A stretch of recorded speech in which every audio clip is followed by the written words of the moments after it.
across the UK, on DAB+, on your smart speaker, on your smart TV, and on your side.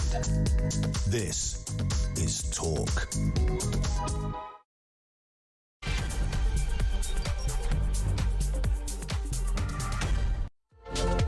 Hello there, and a very good evening to you. My show's starting at 10 o'clock for today. At least for today. So it's lovely to have your company. Loads to come in the programme, not least, of course, the phone-in coming up at midnight, your chance to talk back. And we will be talking about those housing costs for asylum seekers as we learn that the cost has tripled. I mean, it is breathtaking how much money is being spent. 4.5 billion to 15.3 billion pounds a year. It's a dramatic increase, and of course there doesn't seem to be any long-term plan. So what is the solution? I want to talk to you about that at midnight. I want you to give me a call. Do you have a solution for this? I mean, clearly the solution would be not to have as many people coming in and demanding accommodation, but seeing as we appear to be stuck with that, then what else do we do? Is it lots and lots, hundreds and hundreds of thousands of HMOs? Is it, what is it? What is the solution? So I'd love to hear from you on that. Do give me a call, 0344 499 1000. So that's the phone in coming up at midnight. Before that, we have the newspapers with the fabulous John Boothman, political correspondent at the Sunday Times in Scotland. We'll be talking to Robert Hardman as well, who is a columnist and author of King Charles III, The Inside Story. And we're going to be talking about Prince Andrew and Fergie, and of course that heckling that went on as well to King Charles today, earlier on, over the Epstein files. I mean, they want two houses now. They want one each. If they're that friendly, perhaps they could share like other people have to. But there you go. We'll be discussing that with Robert Hardman. Also, we'll be talking to Simon Diggins, OB. Now, he's a retired colonel from the British Army. I want to talk to him about the unveiling of the memorial to lesbian, gay, bisexual and transgender military personnel that happened today. And I wanted to talk to him about what it's like. He's not gay, but he would have commanded gay soldiers. What it was like for them. I thought that would be an interesting way to look at that story. So I'll be talking to Simon Diggins about that a little bit later on. But first, turning our attention to this report by the Home Affairs Committee, found that the expected cost of housing asylum seekers has tripled from 4.5 billion, as I said, to 15.3 billion, with a dramatic increase in demand following the COVID pandemic and rising numbers of those arriving by small boat.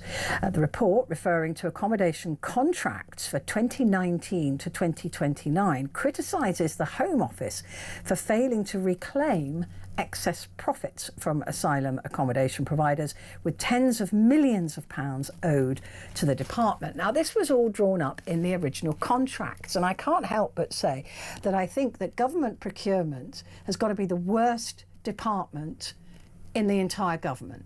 I mean, seriously, it even makes the Home Office look like it's doing a good job, because government contracts appear to be absolutely ridiculous. I mean, look at the COVID app, £35 billion. You know, you had all of that COVID contracts going out, all the corruption that was happening there. They're just, okay, you can say that was an emergency situation, but we've also had situations with computing systems for the NHS, 25 billion. They literally scrapped that. They literally threw it away. Is it like when, I don't know, if you're booking a wedding, you say the word wedding and immediately the bill goes up by 30%. The minute you say government, the bill goes up by 30%, 40%, 50%. What is going on? Because actually you can't blame the migrants for this. You have to blame the procurement departments, whoever sorts these contracts out. I mean, some of these contracts are absolutely ludicrous. And they're not even bothering to collect tens of millions of pounds that we are owed. Why? It's not their money, is it? That's the sense I get. Government goes, well, it's not our money, we don't care. And HS2, don't get me started on that. So let's talk now to Ximin Li, who is a policy analyst at the Taxpayers Alliance. It is really good to see you, Ximin. I have my doubts over government contracts, as you could hear. Oh, I think you're absolutely right that there are huge issues with government procurement. I think this new report really points it out. I think what was in the report was really numbers that we've seen before, but I don't think that makes them any less shocking. I mean, 100,000 asylum seekers costing taxpayers £15 billion in accommodation alone. So that's 3 times more than was originally estimated. I think the use of hotels in particular is particularly outrageous when there are people in this country that are struggling to get by. But, you know, I think whether it's hotels or flats or HMOs, the fundamental problem is really taxpayers having to house these 100,000 people in the first place. Now, absolutely, there are issues with the management of contracts that you talked about, the sort of financial incentives, the penalties, the lack of clawing back some of the profits. But if we don't address the root cause of this issue, which is the legal architecture around the asylum system and other pull factors, you know, at the end of the day, even if we solve all these procurement issues, the only thing we'll accomplish is, you know, finding more efficient ways to waste taxpayers' money. I think the Home Office, for all of its failures, have had their hands really tied by the law. They can't detain asylum seekers while their claims are being processed. They can't remove these asylum seekers when their claims are rejected. But at the same time, they have to feed and house them for as long as the process takes. And what that means, essentially, is that when someone claims asylum, they have the right to stay for as long as the process takes at the taxpayer's expense. So, of course, you'll have more asylum claims, which mean even longer processing time, which means even more asylum claims. It's a vicious cycle. And you have a situation, though, with these contracts. Just go back to those at the moment, because I was reading about them this afternoon. And it's not, this is the other thing, it's not built into the contracts. It's not in the interests of Serco or any of the other companies that without challenge won these bids, right, to move these men and women into cheaper accommodation. There is no penalty. So they keep them in the more expensive accommodation in order to increase their profits, and then they fudge the profits, and some of it is in cash, so that they don't have to pay that back. This is a fundamental fault. I understand exactly what you're saying, and of course the legal framework around the asylum claims has to be put in place, but if we just look at the contracts, this is about money. Always follow the money. People are ripping this country off, and it's not the migrants ripping the country off. It's British companies ripping the taxpayer off. I think you're absolutely right that there's been a huge failure in terms of setting up of some of these contracts. And of course, as you mentioned, a hotel, housing a migrant, housing an asylum seeker rather, in a hotel is about 6 times more expensive than housing them elsewhere. So of course, these companies have an incentive to keep these people in these places for as long as possible and not move them into other forms of accommodation. But of course, there's also a broader issue that is the housing shortage in this country that has driven up the cost of housing, that makes it very difficult to sort of source accommodation for these people, because hotels are actually supposed to be a form of emergency accommodation. Yeah. And the reason why we've had to rely so much on these hotels and so much on these private providers is because of the housing shortage that makes it very expensive for the Home Office to place people in other forms of accommodation. And I think that's one of the broader, deeper issues that we have to deal with if we want to get control of the situation. And until we deal with that, which is going to be a very, very difficult thing, you know, fixing things like the planning system, which causes the housing shortage in the first place, is going to be very difficult to move away from these hotel costs for asylum seekers. But it also feels like once asylum seekers, if they are moved from this incredibly expensive accommodation, and not by any means luxury for them, it is expensive because what we're being charged for it could be a lot cheaper, and it's expensive because they're being held there for longer. You know, what do? We have, you know, hundreds of thousands perhaps of HMOs where people are just dumped and then they're told just get on with it, right? You know, community, just get on with it. That is another problem, isn't it? I think one of the issues that this report highlights is that it's quite a lose-lose situation for everyone involved, basically. It's not a good deal for the taxpayers, but even for these asylum seekers who are living in these places, they're dealing with, in many cases, very, very poor sort of accommodation in terms of things like mold and some of the issues with these accommodation. These are not, the best quality accommodation. I think it's a lose-lose because taxpayers lose because we're paying more for these things, and the asylum seekers themselves don't really want to be there. So I think we have to take action to solve this. What would you want to see immediately done with these contracts that run for at least another 5 years? I mean, it's absolutely disgusting that they're not even trying to reclaim these capped profits, and as far as I'm concerned, there shouldn't be profit in this system. This should be a not-for-profit system so that it is fair to the taxpayer. Why are we paying not only the costs but also the phenomenal amount of profit that is being gained? What kind of deal was that? So I think there's a break clause in 2026 where the government can sort of end some of these contracts without any penalties, and that will really strengthen their negotiating position when it comes to renegotiating some of these contracts. But I think there's some really basic things that the government can do in order to recover some of these costs. You mentioned profit sharing. As part of these contracts, the government is allowed to recover a certain percentage of profits. And the fact of the matter is that they haven't actually done that. So we've had tens of millions of pounds sitting in the bank accounts of these providers that they want to hand over to the government, but the government haven't actually asked for it or haven't actually reached out to get money back. I think that's something really, really basic that we expect the government to be able to do.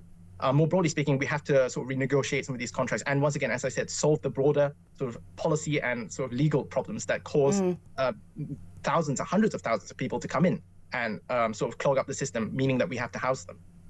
But, okay, looking at that, again, everybody blames the migrant, okay, or sorry, the asylum seeker or the refugee seeker, right?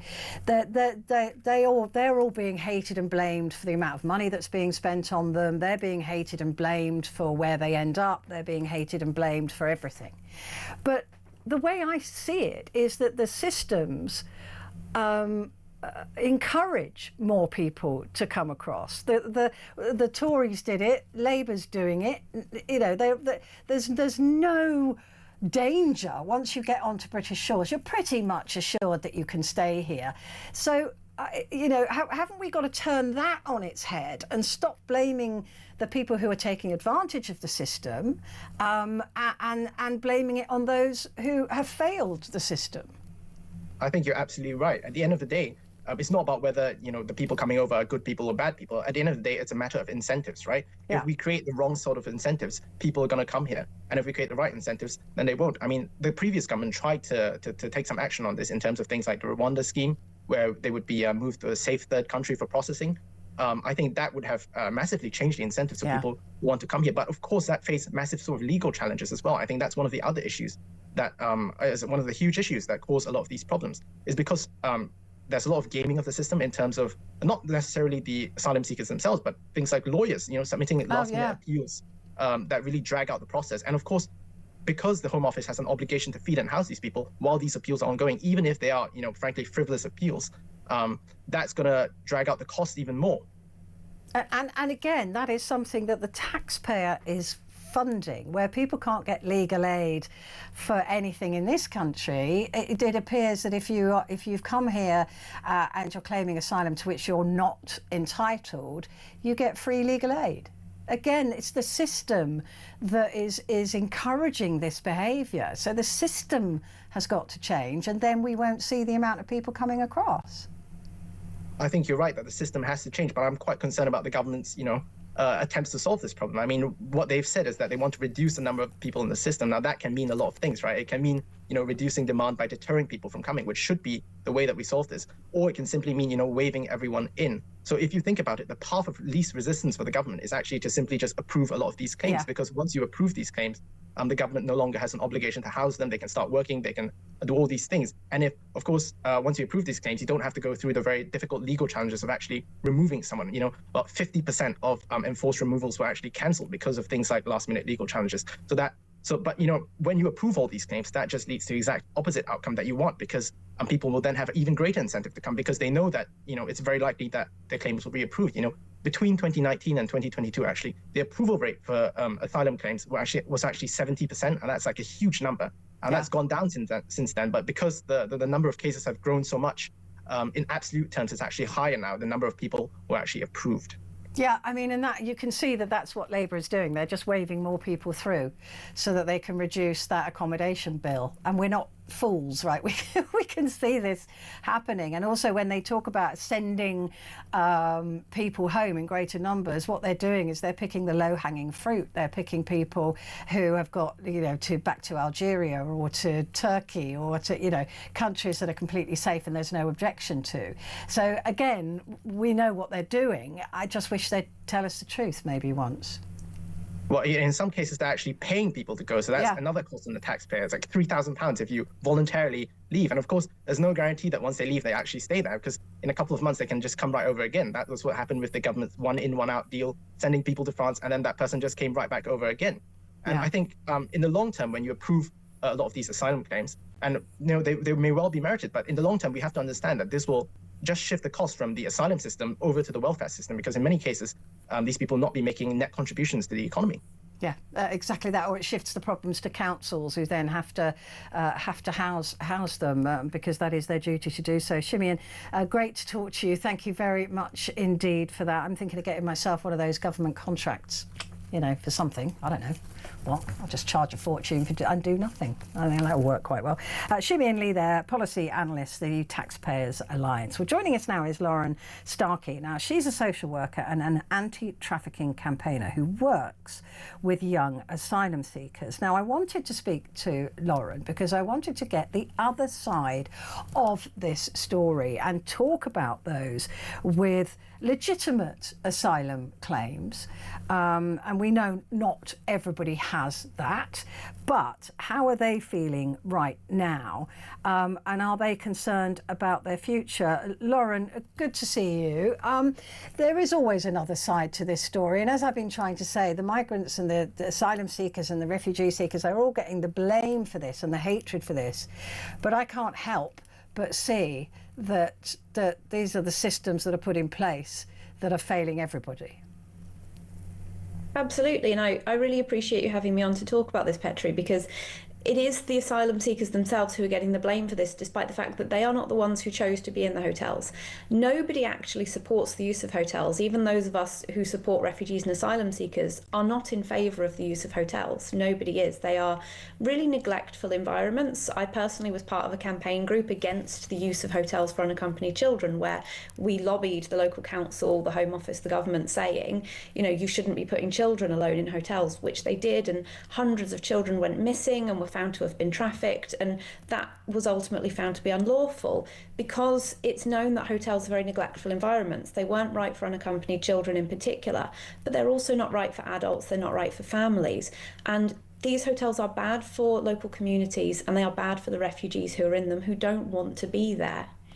So what is the answer? I mean, I suspect if you knew that, you could make millions. But what is the answer? Because at the moment, it seems that all the governments have done is just been very short-termist, and they've signed these absolutely offensive, in my view, contracts that make it unprofitable to move asylum seekers to cheaper accommodation. I mean, my mind is blown when I see how bad contracts are for the government. But what is the solution?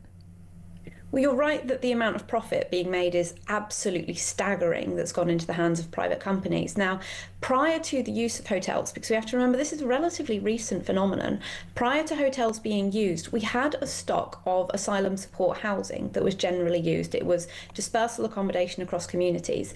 Part of the reason that that's not being used as much, or is still being used, but why hotels are being used as surplus, is because of consecutive governments that have made decisions to slow down asylum decision making, or to, in some cases, speed up asylum decision making, but to make the decisions worse. So what I've seen, for example, is a huge number of blanket refusals of asylum claims. And as the previous commentator said, the asylum grant rate has gone down, but what that's led to is a 500% increase in the appeals backlog, because this isn't just the government, rejecting unmeritorious asylum claims. They're actually rejecting very, very well-founded asylum claims, but they're making basic errors. This is a problem of the Home Office's own making. And so what's happened is where you would usually have, say, a stock of, we had around about 50,000 dispersal accommodation places available for asylum seekers. Now, those 50,000 places got full. The previous government stopped making asylum decisions whilst they tried to get the Rwanda plan up and running. And they admitted that they were disincentivized from making decisions because they were deliberately slowing down the system to try and deter people from coming. So that stock of housing we had was full. But people didn't stop coming, and so we had to resort to using hotels. The answer, of course, is get the system moving again. Make decisions, make the right decision the first time. So when I first came into this sector, you had to get an asylum decision within about 6 months. And if you didn't get your decision within 6 months, the Home Office had to write to you to explain why they couldn't make your asylum decision in 6 months. That is completely gone. Decisions now take years. They are often very, very poor quality, leading to a huge increase in appeals. So what needs to happen is the Home Office needs to get a grip of decision making, needs to make the right decisions the first time so that people can move on faster. In the meantime, one thing they could do is let people work, because as has been pointed out, what occasionally happens is that once people do get their asylum decisions, they often then are reliant on local councils to support them because they don't have work experience, they can't get jobs, they don't have CVs. If we allowed them to work whilst they were seeking asylum, they would be in a much better position when they get their decision to move straight on and get on their feet. But the argument against that has always been that becomes then another draw, that becomes another incentive for people to come over if they can work straight away, or let's say after 6 months, okay, we haven't sorted out your asylum claim, so you can now work with a special visa or whatever. It doesn't give you any other rights, but you can now work. But that apparently is counterintuitive, because that will encourage more people to come across to work. It's an argument we often hear, but it's not an argument that's based in any evidence. And I can speak from personal experience of the people that I speak to day in, day out. There's a moment when they're standing on the beach in France with their feet wet in freezing cold water, looking at a boat that they know is unseaworthy. And every single one of them has said to me they've heard about people dying. They know that it's a dangerous crossing, and they know when they're standing there about to get in that boat, there's a risk they're going to die. The idea that allowing them to work once they get here is the thing that's pulling them over is nonsense. The risk of death in the Channel is not stopping people from coming, because they have real legitimate reasons for being here. In many cases of people who seek asylum in the UK, it's because they have family, they have existing community ties, they speak the language, they see the UK as a safer country than any other, and they are willing to risk death to get here. So the idea that if we treat them with a little human dignity once they get here, that's going to cause a huge influx of people risking their lives is simply not founded in any evidence whatsoever. And yet there will be people listening saying, yeah, well, they're already in a safe country. They're in France. They could just learn another language. You know, why are they all coming to the UK? It's because we're generous. It's because we put them up in 5-star hotels. It's because we, they're likely to win their asylum claim. The odds are in their favour. Then they'll get a house. They'll get benefits. They'll get free NHS. Those are the draws. That's why they're prepared to risk death on the beaches. Again, that's just not based in any evidence. France, in fact, has a more generous asylum support system than we do. They do. But safety is entirely subjective. Some people don't feel safe in France. They may be, in particular, I work with victims of human trafficking who may find that actually there is much easier free movement across the continent, and they feel the UK is safer because risking your life in a small boat, your traffickers are less likely to follow you to the UK. There are people who have real and genuine reasons for wanting to be here above any other. And we also have to remember there is a international system of protection. There's no use the UK saying, well, because France is located geographically slightly to the south of us, they've got responsibility for every refugee that comes into Europe. Because what happens if France says, well, actually, they've crossed through Italy to get to us? And what happens when Italy says, well, they've crossed through another country to get to us? The whole system collapses. Every country has a responsibility to take their fair share, and the UK can't just say that because we're across a small body of water, we don't have to take anyone. Good to talk to you. Thank you very much indeed. Lauren Starkey there, social worker and anti-trafficking campaigner who works with young asylum seekers. I'm going to take a quick break, but I will be back in just a moment.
across the UK. On DAB+, on your smart speaker, on your smart TV, and on your side. This is Talk. Hello there, this is Talk, and it's Petrie here with you until 1 o'clock. And that's the phone in, by the way, at midnight. So I want to talk to you about this unbelievable expense now for asylum hotels, and I want to speak to you, particularly if you live near one of these hotels. Maybe you live in one of these hotels. I'd love to hear from you. I'd love to hear from you if you live near a sort of mothballed RAF base or a naval base or an army base, and you're concerned that that is the way that this is going to go, because there's some discussion now, isn't there, about taking these places out of mothballs and housing asylum seekers there. But the main question is, if they don't go into hotels, and we all know the problem, and the answer is to have not so many people coming into the country. But given that they are still coming in massive numbers, if we don't put them in hotels, where do we put them? Where do they go? What is the solution? Give me a call, 03444 499 1000. You can also send me a message, put the word Talk and then your message to 87222. Now though, I've got a massive competition for you. Do you want the chance to play and win £100,000 tax-free? 100 grand. It's our biggest cash prize yet, and we're going all out. That's right, a massive £100,000, completely tax-free, could be yours if you're the lucky winner who gets picked to come to London on November the 13th this year, 2025. Now, for a chance to win that huge cash prize, listen up. 18 plus UK excluding Northern Ireland. For a chance to win, text the word money to 83338 and you're in the draw. Text costs £2 plus one standard network rate message. You must have the bill payer's permission, or you can enter for free by calling 0330 880 3338. All entries must be received by the 6th of November at 4 p.m. This is a TalkSport Limited promotion run on TalkSport, Talk and Virgin Radio UK stations. Full terms and conditions at talksport.com. 100 grand, come on, get on with it. I would if I could. I can't, unfortunately. Quick break, back in a sec.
across the UK. On DAB+, on your smart speaker, on your smart TV, and on your side. This is Talk. Hello there, this is Talk and it is Petrie here with you through until 1 o'clock. And today, King Charles III unveiled a memorial to lesbian, gay, bisexual and transgender military personnel. It was actually really beautiful. It was representing a crunched up letter, because gay members, or queer members I will say, of the military used to have to hide who they were, and they used to hide their letters, and so this was representative of the letters that they would get, and they would crunch up and try to hide them so that they wouldn't be found. Up until the year 2000, and that was in my time of reference working with the armed forces, homosexuality, open homosexuality was not allowed, and people would be removed under medical reasons. That would always be the thing. If you heard that somebody had been medically discharged, it could be that it was because they were discovered to be gay. They were hounded, they were not treated very nicely by the higher ups. But what was it like to actually work in those days with people who you knew were gay? Well, I just thought it was a really important question to ask somebody who isn't gay and who worked through the ranks in the military and ended up as a colonel. So Simon Diggins, OBE, retired British colonel and host of a really excellent, I watched it today, Simon, of the Sun's Superpowers Exposed series, and it was on China and Taiwan. It was very, very good. Simon, good to see you. Thank you very much indeed for joining me. Petrie, good evening to you, and a pleasure to join you. Now, this, like I said, even with my time of reference working with the armed forces, this was an absolute no-no. There was a ban on gay men and women being in the armed forces. It doesn't, of course, mean that they weren't there. No, not at all. The difficulty they all had was that they had to hide themselves. And even though there were individuals we knew were gay, the onus was always on them, basically, not to be able to show their affections or not to show their sexual orientation. And that must have been an extraordinarily hard psychological burden on them. It led to themselves having some mental health problems, and sadly also rather too many cases where overzealous security or police forces went after them because it was technically against the law. Yeah, I mean, talk to me about that, if you can, Simon. The whole idea that people were seeking them out, that they would be imprisoned, right? They would be questioned. This was very serious. It was very serious. I mean, the real difficulty was that when society made its mind up in sort of 1967 that they were going to remove all the barriers on homosexuality and declare it not a criminal activity, that didn't happen within the armed forces. And the argument was that they could be a security risk, and that somebody could blackmail them, and that's what happened. One of the challenges we had was that whilst our social attitudes changed, albeit slowly, I think it's probably fair to say that the Liberalisation Acts of the 1960s were effectively normative. They kind of created a change in the law, but people's attitudes didn't change for a while. Attitudes amongst the Americans particularly took a much longer to change. And in the world of intelligence, particularly the Five Eyes world of intelligence, what the Americans wanted carried a great deal of weight, and the Americans did not want to change their law. They didn't change their regulations until 2011. So we had a sort of long period of time where we might have wanted to change, but the Americans didn't. It was John Major who ultimately made the change and said this has got to stop. And then Tony Blair was able to bring forward the legislation to 2000 to do that. But that still left a long period of time where people were being persecuted and prosecuted for their sexual orientation. I mean, that's counterintuitive as well, because if you're closeted gay in the military, you're more likely to be a security risk than if you're out, right? Because if you're out, no one can blackmail you. Totally, and that was the whole whole nonsense about the whole thing. You created the security risk by this ban. I think it was very interesting. It was both Margaret Thatcher, then John Major, who said this is nonsense. Margaret Thatcher, because famously she wasn't interested in what went on in people's bedrooms, and then John Major, who said half my cabinet again, which I think was incorrect, but he made a sort of statement along those lines and said, why are we now still going after service personnel? And he brought about the change. It began as a sort of don't ask, don't tell, and then there was kind of a understanding there'd be no further prosecutions, though that wasn't always kept by it. And it took then a few more years still till finally Tony Blair said, no, this has got to stop, and changed the law itself. But I mean, look, as a commanding officer, and you went in as an officer and you climbed through the ranks, a lot of people say, oh, well, they're disruptive.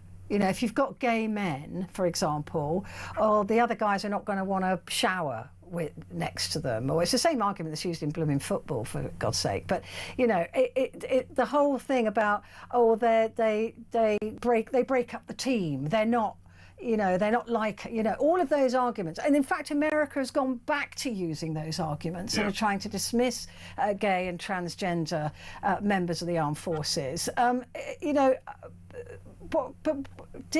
were they disruptive?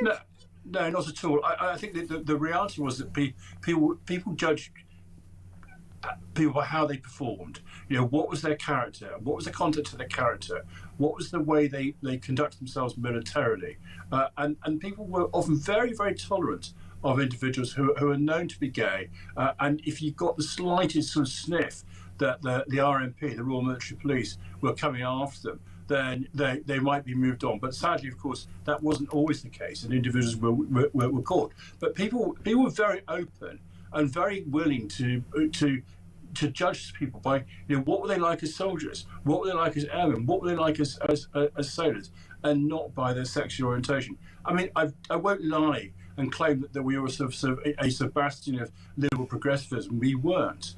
But I think people had the common sense to understand that there was the gap between what society wanted to do and where the law stood was vast, and we needed to adapt. There was no real pushback from the military when the laws were finally changed. I think all of us had come to understand that actually this was a nonsense and needed to be changed. There were one or two individuals who claimed this was going to end of civilization.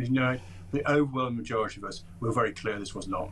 But I mean, again, and I also don't understand this any pushback really with there being gay people. But these I should say queer really, because it encompasses everybody. These queer servicemen and women, because they're prepared to die for us, right? I mean, that is the ultimate. Why are we even questioning anything about them when they're prepared to lay down their lives for the freedom of others? And I think at our best, it's exactly how people judge them. I said they judged them by their willingness to do what was required of them, and not to worry about whether or not their sexual orientation was different from perhaps the majority of those who were serving. But there was always the fact there was a law in place made it very difficult, because we weren't in a position to kind of distinguish between sort of the good law and the bad law. What we could do is look after individuals we knew. And people did and were looked after, but we legally weren't in a position to go against it if the military police then said we've identified this particular individual and we believe that they may have committed a military offence. Then the system then took its toll, and we've all got stories, and it happened right in the middle of the time I was serving, of individuals who we had most enormous respect for, who for one reason or another the military police put forward the prosecution case, and they were prosecuted. Often they lost their rank, they lost their pension. They were reduced to nothing for what the rest of society had long since determined, absolutely correctly, was not an issue. It's also surprising, isn't it, that the military can have a law that is counter to the societal law. Again, that seems wrong. But I mean, I guess as well, Simon, there was the trope, wasn't there, about gay men being effeminate or you know, queer women being predatory or butch, and so that, even in society, I think that's taken a while to lose. And now we know that you don't even know if you're looking at a queer man or woman now. You haven't got a clue. No, I think it's right, but I think we had to learn some of that. So I will not pretend that, you know, that we all understood that. You know, as I said, the change in the laws was I think in many respects normative, and then people learned and realised that their friends, their colleagues, people they knew who had a different, who had a gay or lesbian, you know, they were as outstanding members of society as those who happened to be heterosexual. But it took us a time to learn that. And yes, absolutely, the military then judged them properly by their contribution was as soldiers, sailors, and airmen, and not around some biased prejudice against their sexual orientation. And just finally, Simon, if I can, how significant is this memorial that was unveiled by the King today? I think it's really important because it in no sense draws a line, because I think there's still some individuals, some cases which need to be properly investigated and restitution being there. But the acknowledgement by society, acknowledgement by His Majesty the King, and therefore by the whole of society, that a wrong was done to these service personnel, I think it's absolutely the right thing to do. It will help, I hope, to heal what was a bad wound, and hopefully people will then be able to kind of move on from there. But perhaps to look hard at whatever the current social prejudices are that we've got, which are wrong, and say, you know, are they wrong is there a reason for this, or is this simply a prejudice? So I think there's a restitution to the past, looking backwards, but I think also a challenge to the present and to the future, that we don't allow that kind of social discrimination from whatever cause in the future to be part of the way in which the armed forces conduct their business. Absolutely. Simon, thank you. Always a pleasure. Thank you very much indeed. Simon Diggins, retired British Colonel and host of the Sun's Superpowers Exposed series. You've got to have a look at it. It is superb. And you know me with my military, but it's very, very good. Right, quick break. Back in a sec.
across the UK, on DAB+, on your smart speaker, on your smart TV, and on your side. This is Talk.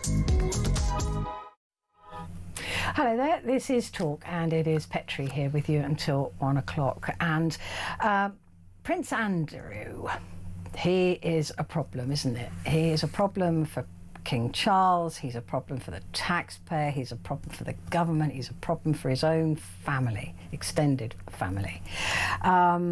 Where's he going to go next, and what is he going to do? Oh, well, Robert Hartman joins me now, who's a Daily Mail columnist and author of King Charles III, The Inside Story.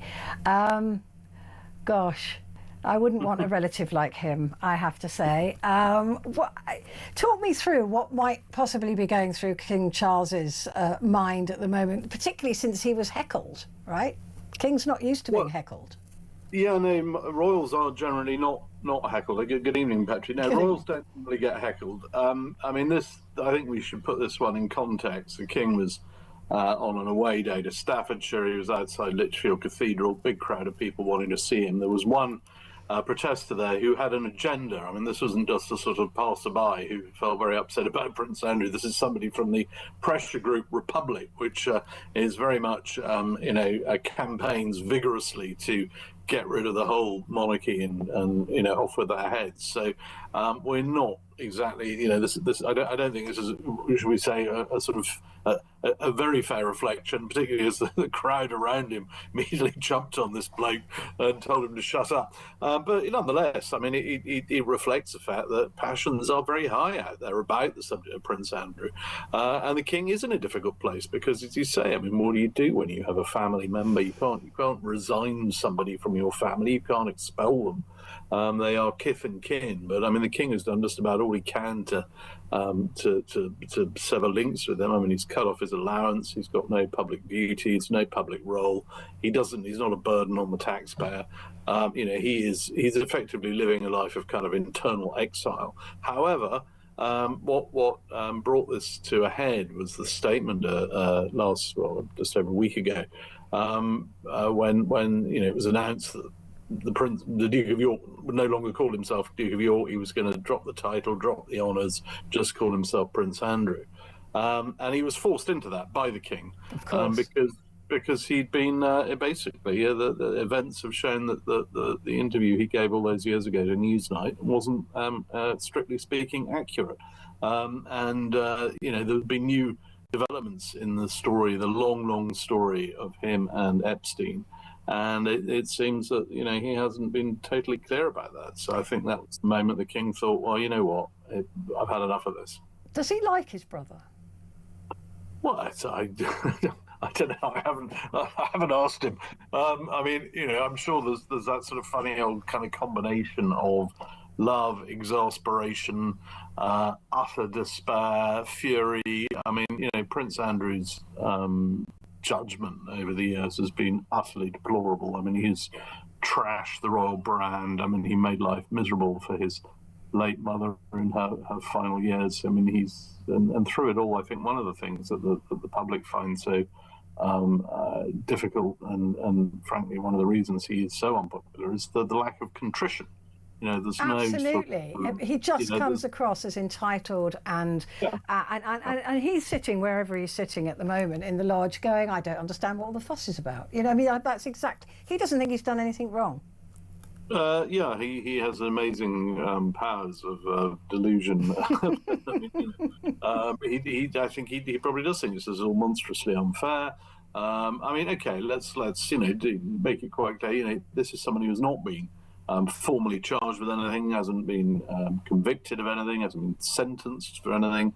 It's all hearsay, all the stuff against him. However, along the way, the old adage, you need to be nice to people on the way up because you're going to bump into them on the way down. Yeah. And I mean, he's upset so many people over the years. He finds himself with very few kind of allies, and I just think the way he's sort of handled the whole business has just left people open mouthed. I mean, the Newsnight interview, which he thought was going to be this great clearing of the air and getting his side across, and everyone would suddenly see, what a great chap he was. I mean, he was just absolutely catastrophic. That's what it did for his public life, his public duties. I mean, there we see footage of him as a trade envoy all those years ago, when he'd go around and he was promoting Britain. He was quite good at that. I mean, I went on one or two of those trips, and where he did well was opening doors for British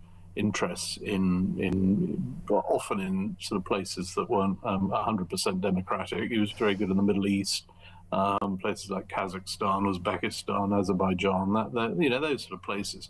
And the fact is that Britain needs to do business with places like that, and he was popular with a lot of those companies, but at the same time, he could be a loose cannon, and he'd speak to just as many ambassadors who were just appalled by some of the sort of idiotic things that he said. So he was a mixed blessing for British trade, but once the Epstein thing came into the game over. I mean, I'll get to Fergie in a moment as well, but just on the point of the Middle East, there seems to be an option for him to go and live over in the Middle East as a thank you for the work that he did as the trade envoy in bringing the Middle East into the world of commerce with the UK and other Western countries, or more democratic countries. How would that look? Apparently they've got a palace for him, it's staffed for him. Would they then have him there permanently and look after him?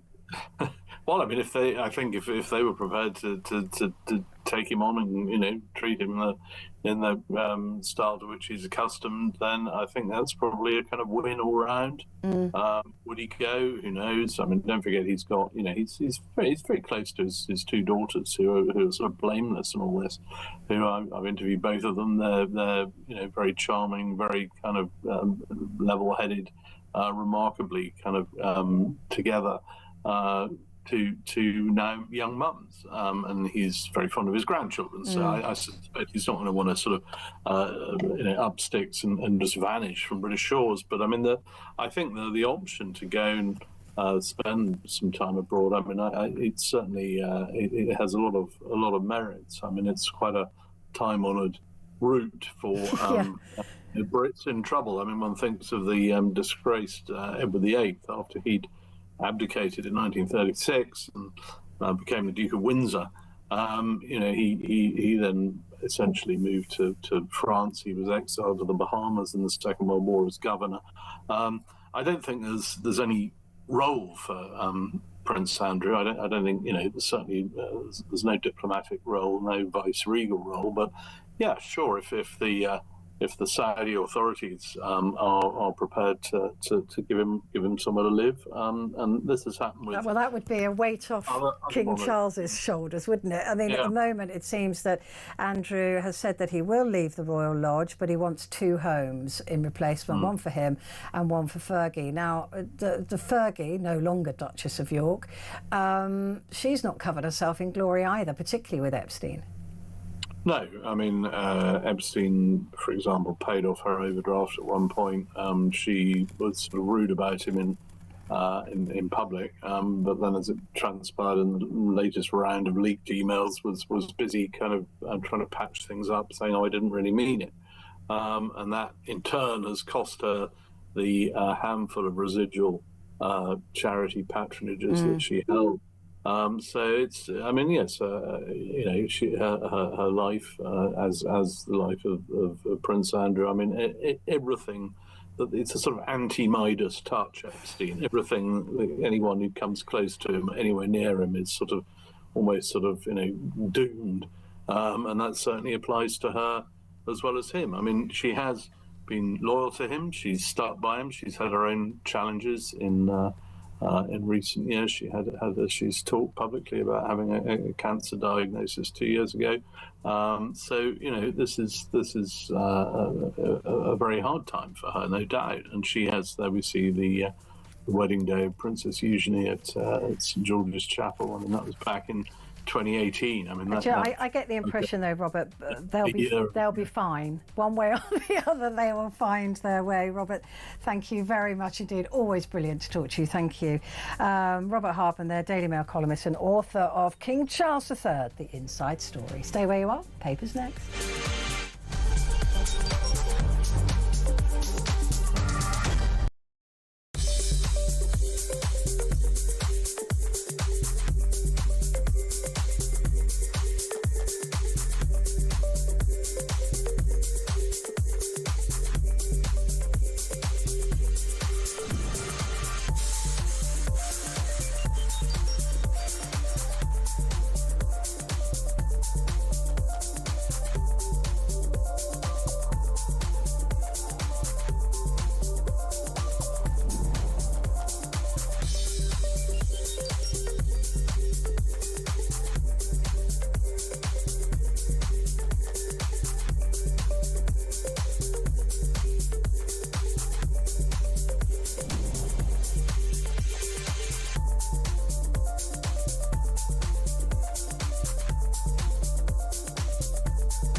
Across the UK, on DAB+, on your smart speaker, on your smart TV, and on your side.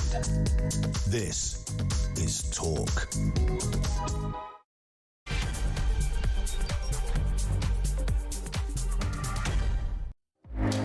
Hello there, it is Petrie here with you through until 1 o'clock, and it's time now to speak to John Boothman and have a chat with him about the newspapers. So, John, how are you?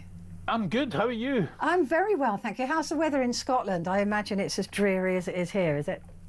It's cold, actually. Do you know the depressing thing, and it's been like this for a couple of weeks now, is, you know what, you kind of, it gets dark about 4 o'clock.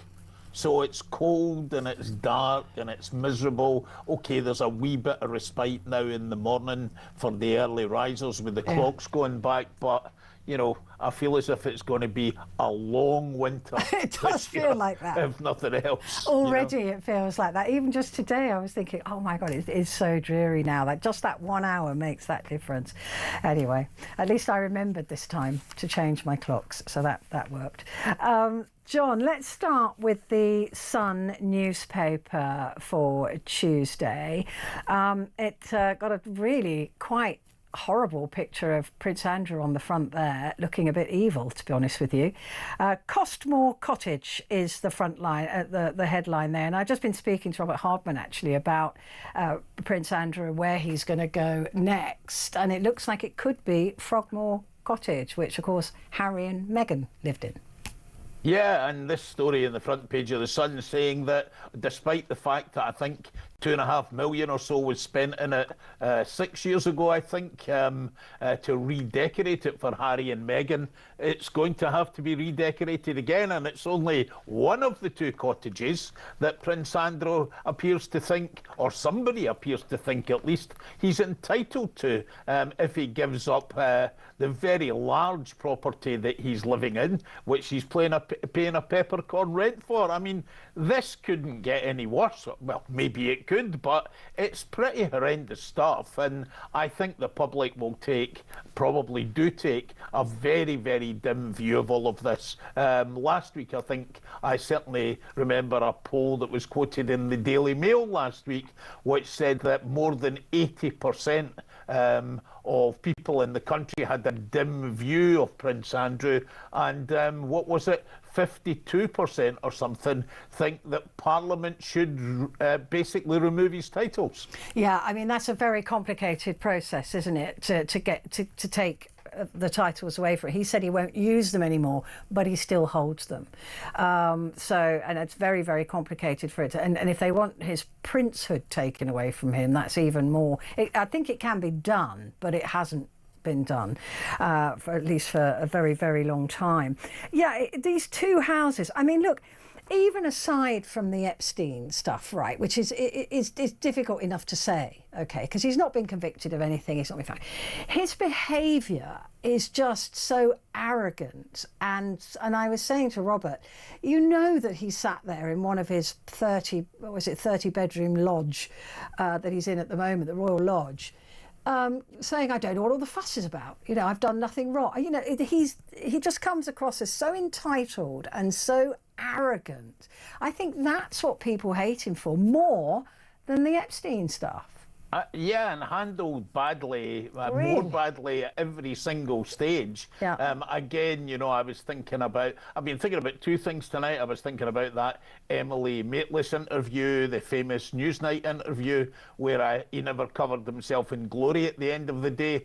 And do you know what? The thing I was thinking about really tonight wasn't about actually Prince Andrew. It was about that, I don't know how to describe that, toe-curling, toe-sucking episode. Do you remember that? Yeah, I do, with the Texan millionaire and Fergie. A guy called John Bryan, Yeah. back in 1992. I mean, that you know, this is a long time, and two people who have just really not covered themselves in glory. It's been gaffe-prone, and so it continues. And the difficulty is, although there's a lot of stories around that both Prince William and Kate are not happy with his behaviour, the King has to deal with this. The King, not without his own difficulties, obviously, because of his health.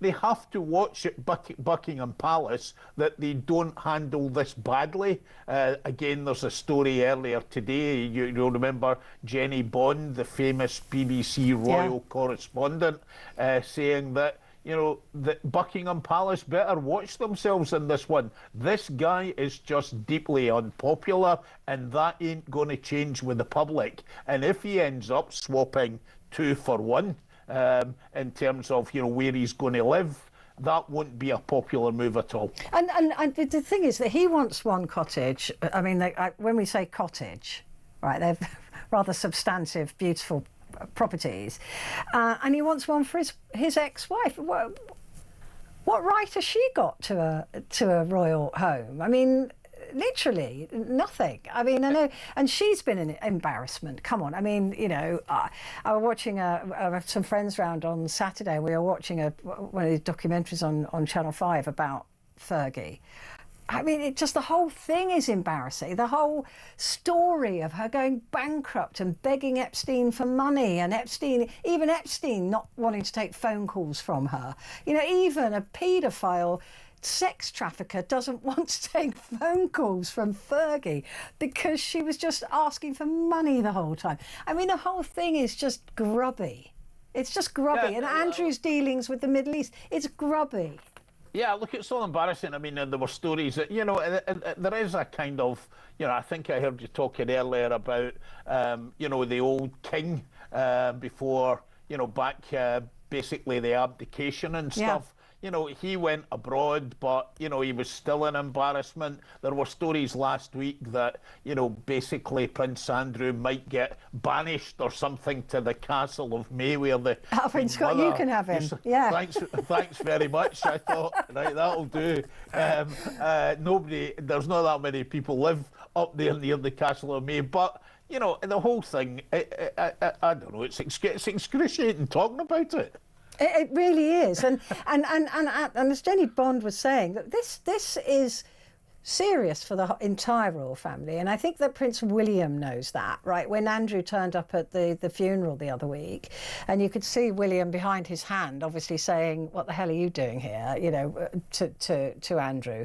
I don't think he's a great fan of his uncle, but also they will be acutely aware that this, you know, there's enough pressure on getting rid of the royal family. There's enough idea, people have had enough of this sort of behaviour, which actually isn't King Charles, but you know, you've got Camilla and she's queen and people don't agree with that because she was the lover. You know, Diana is still sainted. You know, there's a lot of pressure on the royal family, but Andrew could bring it down if they don't deal with it properly. Look, the royal family's been able to evolve, as we've said before. In fact, you know, after the passing of the late Queen, who of course was just greatly admired, I think, by people, not just in this country but around the world. People thought that transition to King Charles, given his age, given what you've said, for example, about Camilla, was going to be a difficult one. And actually, you know, the royal family, to a certain degree, at least until now, has actually managed, again, despite the problems with Harry and Meghan, I think, to evolve a bit. They've, you know, I think done a very, very good job in terms of, you know, William and Kate, and how, you know, that succession, when it comes, you know, will I think that'll be popular. It'll still be around, but you know, this is just such a blot on all of it, and it just throws, you know, all the wrong things into the limelight as far as the royal family go. And you're right, you know, they will get some damage from this if they take wrong decisions, and I think that's really the tone and tenor of a lot of the coverage that's around. And you know, referring back to that headline and that front page that we can see there in the Sun. Yeah, and apparently they're trying to work out what his rent should be at the moment in Frogmore Cottage. Well, you know, as I say, you know, if they don't get this right, maybe they should be looking at some other options. Yeah, I agree. And there's Dubai. There's always Dubai. They could both go and live there and live the high life that they so desperately have always tried to achieve, especially Fergie, the ex-Duchess of York. That must be gutting for her. She can't call herself the Duchess of York anymore. It'll be warmer than the Castle of May. Yeah. Probably in many, many ways as well, from the people as well as from the weather. Let's have a look at the Times, John. Right, small boat migrants to be housed in barracks.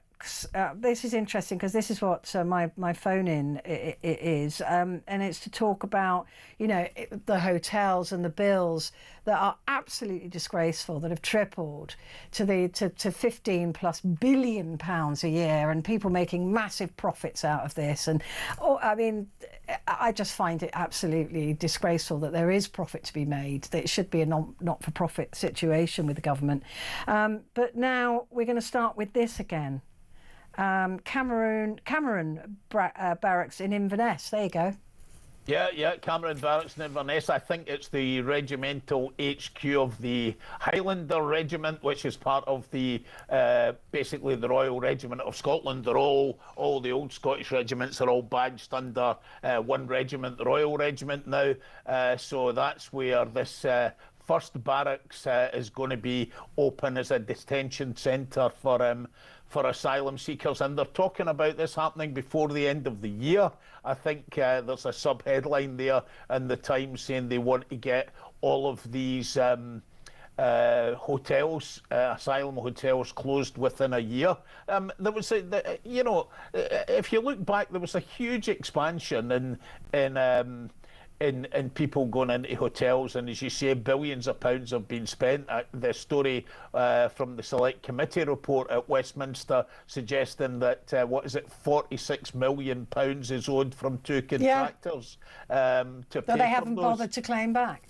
Yeah, and also the actual cost. I think I saw somewhere that it costs £145 a night to keep an asylum seeker in a hotel, which, you know, £145 a night's a lot of money, given the numbers that we are talking about. 100,000, yeah. Yep. So all of that's pretty horrendous. Now, I'm old enough to remember, and I couldn't date this, when we had basically people in migrants and asylum seekers, certainly people waiting to see what the results of their asylum application would be in detention centres. And I can remember an awful lot of pressure at that time, when the numbers weren't anything like what they are now, to close these places, mostly from sort of people on the left, and I think a lot of that happened.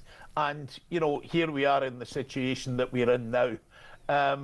I suppose at the end of the day, if the government can achieve the sort of targets that it's talking about, or thereby reducing the costs, and also you know, by housing people in barracks, that actually might help a wee bit for, you know, the point of, well, help the government a bit. But look, it's a big ask, you know, for them to do these things so quickly. We've spoken about this stuff before. All of these demands that people make in the system, right, are actually worthwhile demands, you know, for the politicians to do something about. However, it's not quite as simple to carry them out as people would suggest. This is a pretty kind of, what's the word, tight timetable to do what they're talking about.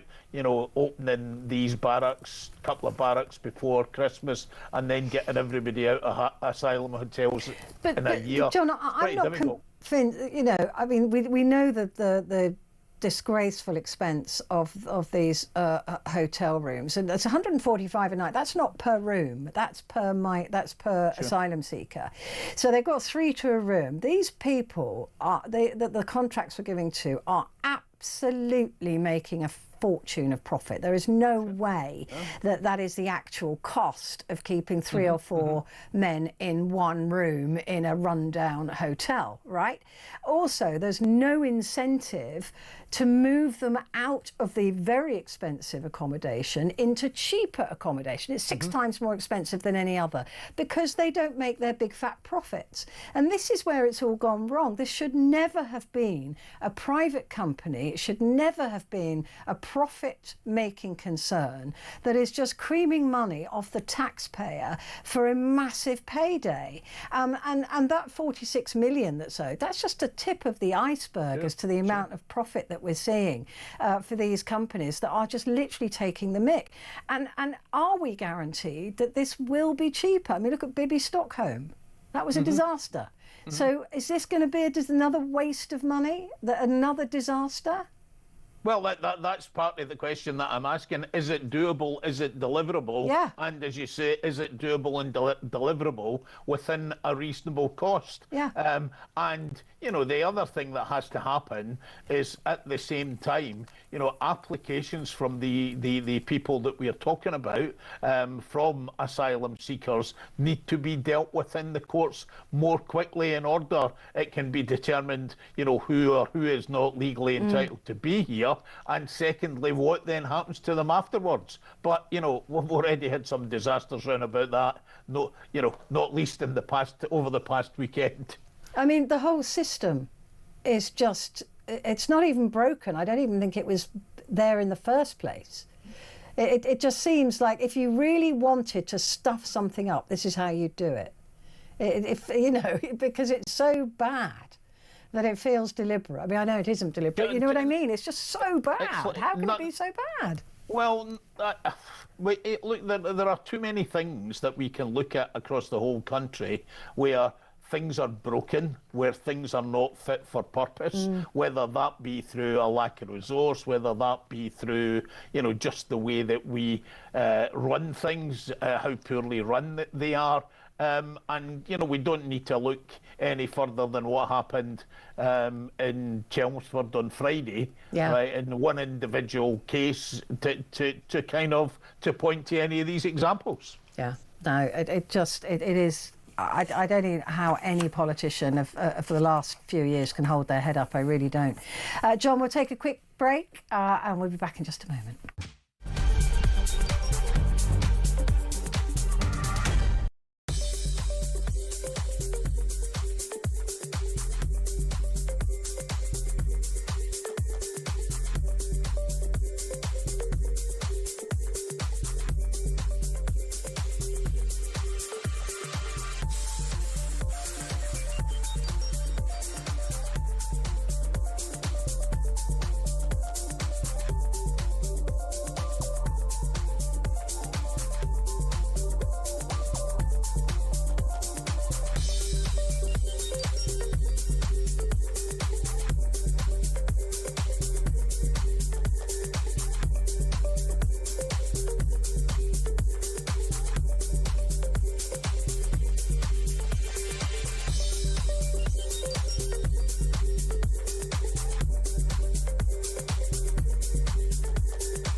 across the UK, on DAB+, on your smart speaker, on your smart TV, and on your side.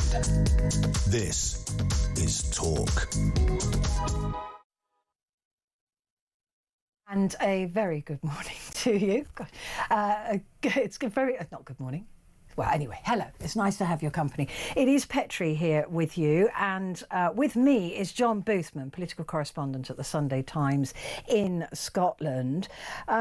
John, looking at Tuesday's papers, The Guardian front page, ministers warned not to scapegoat prison staff over the sex offender case. Now, that's the case that you were just mentioning, that this man was wrongfully released onto the streets, and despite returning to the prison a couple of times, I think, to say, I think I was meant to be deported, he was just sent on his way.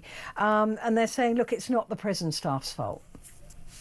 Well, you know, I must admit, you know, when I see stories like this, it just gets me into the same cycle all over again of, so who's to blame then? Yeah. Who's to be accountable for any of this thing?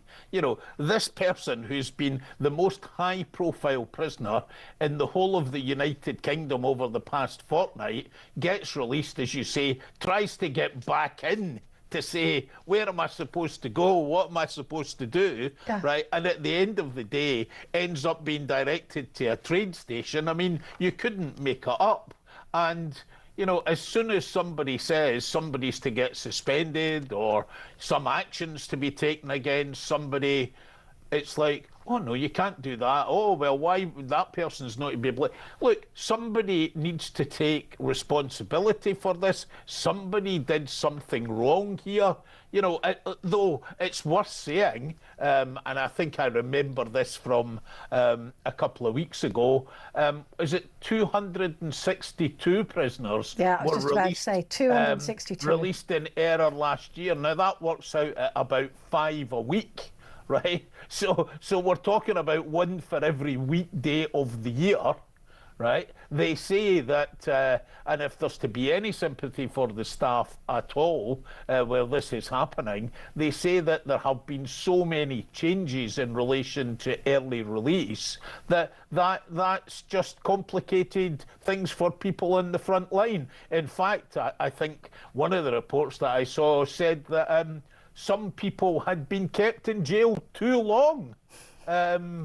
Such is the ridiculous nature of the systems that we seem to have. And the other observation that's been made today is that, you know, the checks that the Justice Secretary has just announced, the extra checks for people leaving jail, are going to, in each case, I think I heard a former inspector of prisons say this today, in each case add 40 minutes of time for people to go through the paperwork.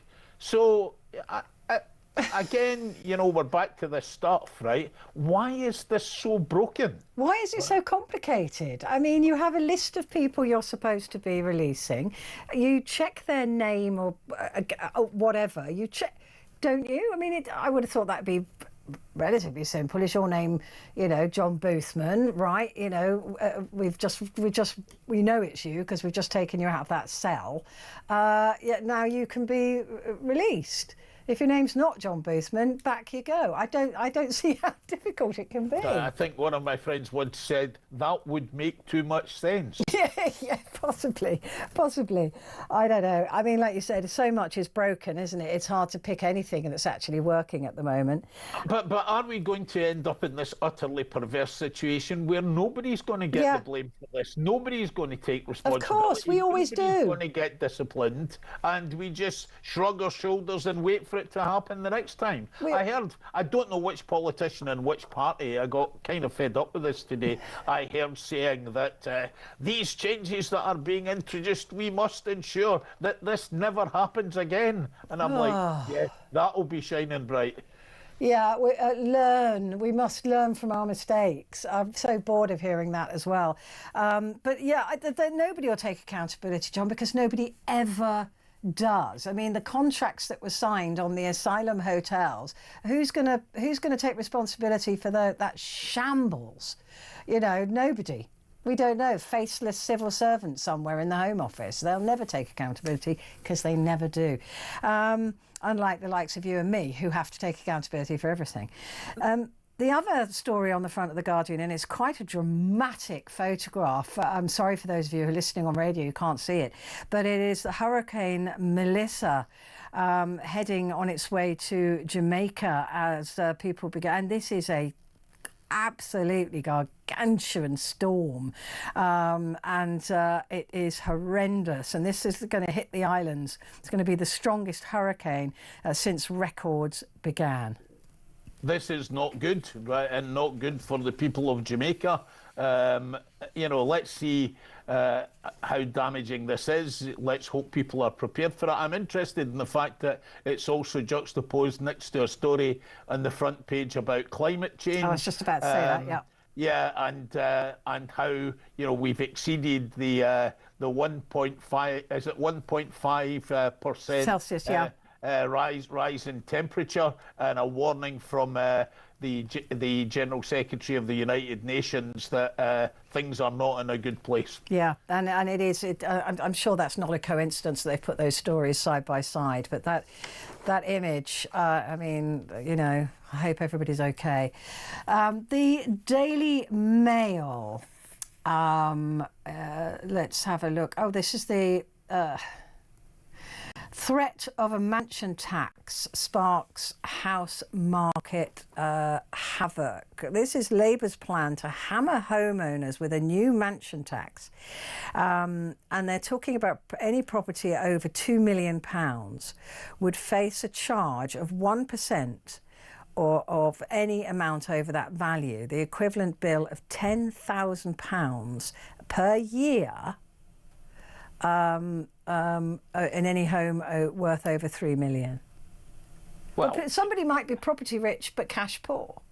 Sure, I'm sure that's the case. I mean, or have a massive mortgage. I have to say, I think this story. I understand that people who live in houses worth more than £2 million might be very unhappy with this, but do you know what? There ain't that many people in Britain live in houses that are worth more than £2 million. I had a look at this earlier on. There's, according to Savills, the upmarket property agency, there's 142,000 properties in the UK over 2 million. I have to say they're mainly located in England, in London and the southeast of England. I have nothing against any of the people there, but if there's money to be found, then I suspect this is a direction of travel that, you know, the Chancellor will want to go in rather than do some of the other things. That having been said, the fact is that, you know, if there's only 142,000 people who own those kind of properties, then it isn't going to raise very much. It certainly isn't going to make a big dent in what is likely to be a budget that's got to raise. I think it's an extra 20 billion quid that they're talking about.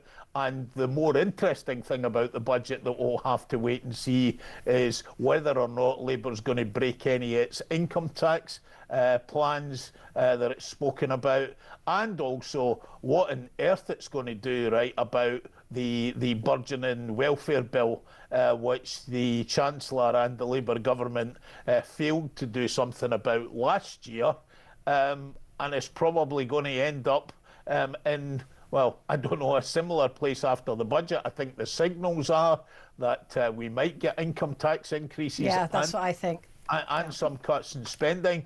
I can't decide, right? I mean, I think we're still a good few weeks away. 25th, is it, of November? End of November, yeah. So we're still a month away then from the budget. Whether a lot of this is out there at this point, softening people up for it, making sure that, you know, when it comes, that it will land, you know, in from the government's point of view, in a kind of lighter place. But look, it's going to be a tough budget. It's going to be a tough budget for an already unpopular Labour government. And, you know, we'll need to see how it lands, and how it lands, of course, with the markets as well. I think the government's priority will be the markets, to try and keep the markets calm. So, as I say, we've got a month to go, but I think we're already being softened up for probably income tax rises and cuts in spending.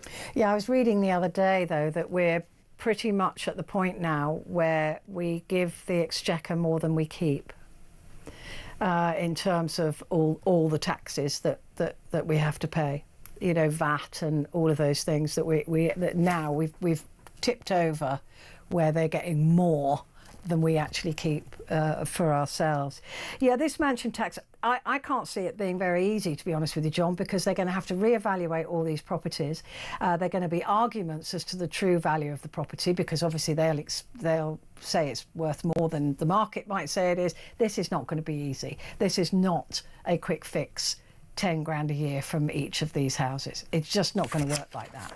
So maybe it's just there to be difficult, as you said, to soften us up. And the top there saying Fergie has nowhere to go and no one to go with. A great shame. Great shame. Great shame.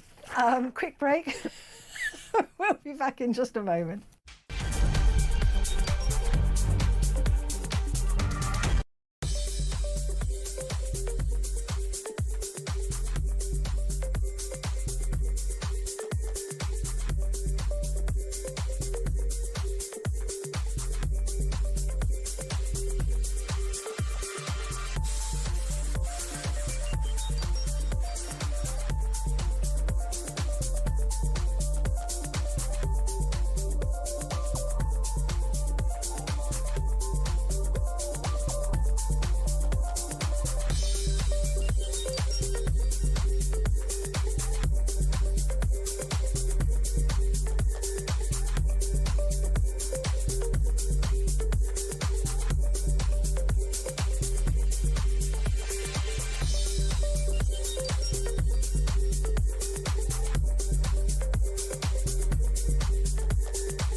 Across the UK, on DAB+, on your smart speaker, on your smart TV, and on your side.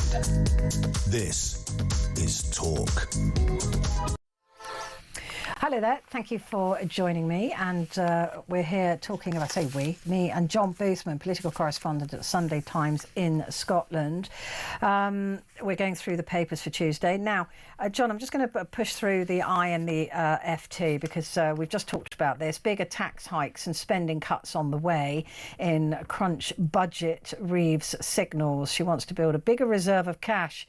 So that is the I newspaper for Tuesday. The FT says pretty much the same, still talking about the budget. Reeves' budget sums face 20 billion blow from steeper productivity downgrade. The OBR reduction is bigger than expected. So it's another 20 billion she's got to find from behind the sofa. Hang on to your wallets is all I can say. The Daily Telegraph, though, here we go. The NHS to offer same-day prostate cancer test. Yeah, look, I mean, we've discussed this subject before. Yeah. We've discussed, you know, they basically to stop those old traditional procedures involving fingers and bums. That, you know, you can go and get a blood test, and that'll do something to assess, you know, prostate cancer, particular problem for men over 50 and black men, actually. Yeah. So this is interesting. Now, this is talking about using AI to read MRI scans in seconds, which makes any of these, after you've had that blood test, and a blood test, if the blood test shows that you have traces of prostate cancer, you then would get an MRI scan. And this is talking about using AI to read those MRI scans. Now, I've heard about this AI technology being used, for example, in breast cancer, for example. So this is, I think, yet another, welcome. They're already, AI is already reading X-rays and things like that, and they thought that was the more simple way for it to start with X-rays and then into MRI and CAT scans. So this is really, really interesting, the use of AI, because it will be able to read them in a split second. Cutting waiting times, it'll cut down the number of unnecessary biopsies and speed up treatment decisions. So, I think, this is very, very welcome, and actually probably saves the health service a lot of money, as well as saving a lot of lives. Absolutely, because you'll go in for your MRI check. A friend of mine has got to do that, actually. He's got to go for an MRI, and you'll be given the results immediately, which means you're not worried, you're not going home and worrying about that call from the doctor, or if there is a treatment plan, then it's put into place straight away. So it does save on waiting times, it saves on appointment times. You can just be cleared to go. Absolutely. Fantastic. It's brilliant. Really good news. Yeah, really good news. The other story in the Telegraph says the China spy case collapsed days after Powell's mystery meeting. And there was another one of the papers that was suggesting that it actually could have gone ahead after all. I think that was the Times. Yeah, China spy case could have gone ahead, security advisor insists. Yeah, and I think there's a line there saying the security advisor concerned had suggested that he was trying to blame the prosecution service for the fact that it hadn't happened, though the Telegraph, I think, has taken a slightly different position and talks about how the case was dropped after that secret meeting had taken place where the National Security Advisor Jonathan Powell seemed to have some sight of what was going on. Yeah, I mean, it's a bizarre story, but do you know what? I think journalists are more obsessed with it than people are. I think there's one of those stories that journalists get bogged down into, rather than the general public being that fascinated. The Daily Star, with a wink. Here we go. Christmas footy Grinch shocker. Boxing Day footy red card. Just one Premier game on December 26th. I wasn't aware that there were ever more than that, but I'm not a football watcher. I wouldn't get terribly excited about this particular story, to be quite honest. So there's going to be one game on the telly in Boxing Day. More time for people with their families and to eat lots of big meals. But don't they want to by Boxing Day, you want to spend less time with your family, don't you? You want the excuse. Well, I'll stick to the big meals then. Yeah, stick to the bit. Maybe it's just me. I don't know. So that is the Daily Star going big on that story. It's extraordinary. This story, I was reading this earlier on today. This is absolutely amazing. Again, it's a health story, front page of the Metro. NHS printed me a new face. This is a cyclist who was out on his bike, and he was knocked down in a most horrendous accident, and the accident literally burned off one half of his face, completely gone. No eye, no half his nose, everything gone. And he's 75 years old, on a ride with two friends, and they've built him a new face with a 3D printer. And this is a new technology that has been put together, I think, in Bristol. A guy called Dave Richards, I think that's... I eventually found his name in the story. But, it's one of these stories that, by and large, you kind of really need to see the picture to see it. I think I was amazed. I think it said in the story, bespoke implants restored symmetry, function and confidence following multiple procedures. I mean, absolutely astonishing. And again, you know, the advances in technology in the health service, the fact that, you know, people who are, you know, working in reconstructive surgery have access to this kind of technology. It clearly involves, you know, lots of other technologies, you know, and means, you know, you're talking about highly skilled people, you getting access quickly to all of the different means that are available. It's just astonishing. It really when you is. see the pictures, Yeah. and you read the story, you can't help but wonder about these advances. I mean, it's just like, so the front page of the Metro doesn't show the before image, but when you see, and it's literally like somebody's erased it. It's just gone. There's just nothing there at all apart from just skin. And yeah, this is in, it's a Reconstructive Prosthetics Bristol 3D Medical Centre. It's the first one to have this 3D scanning, design and printing in a single NHS location.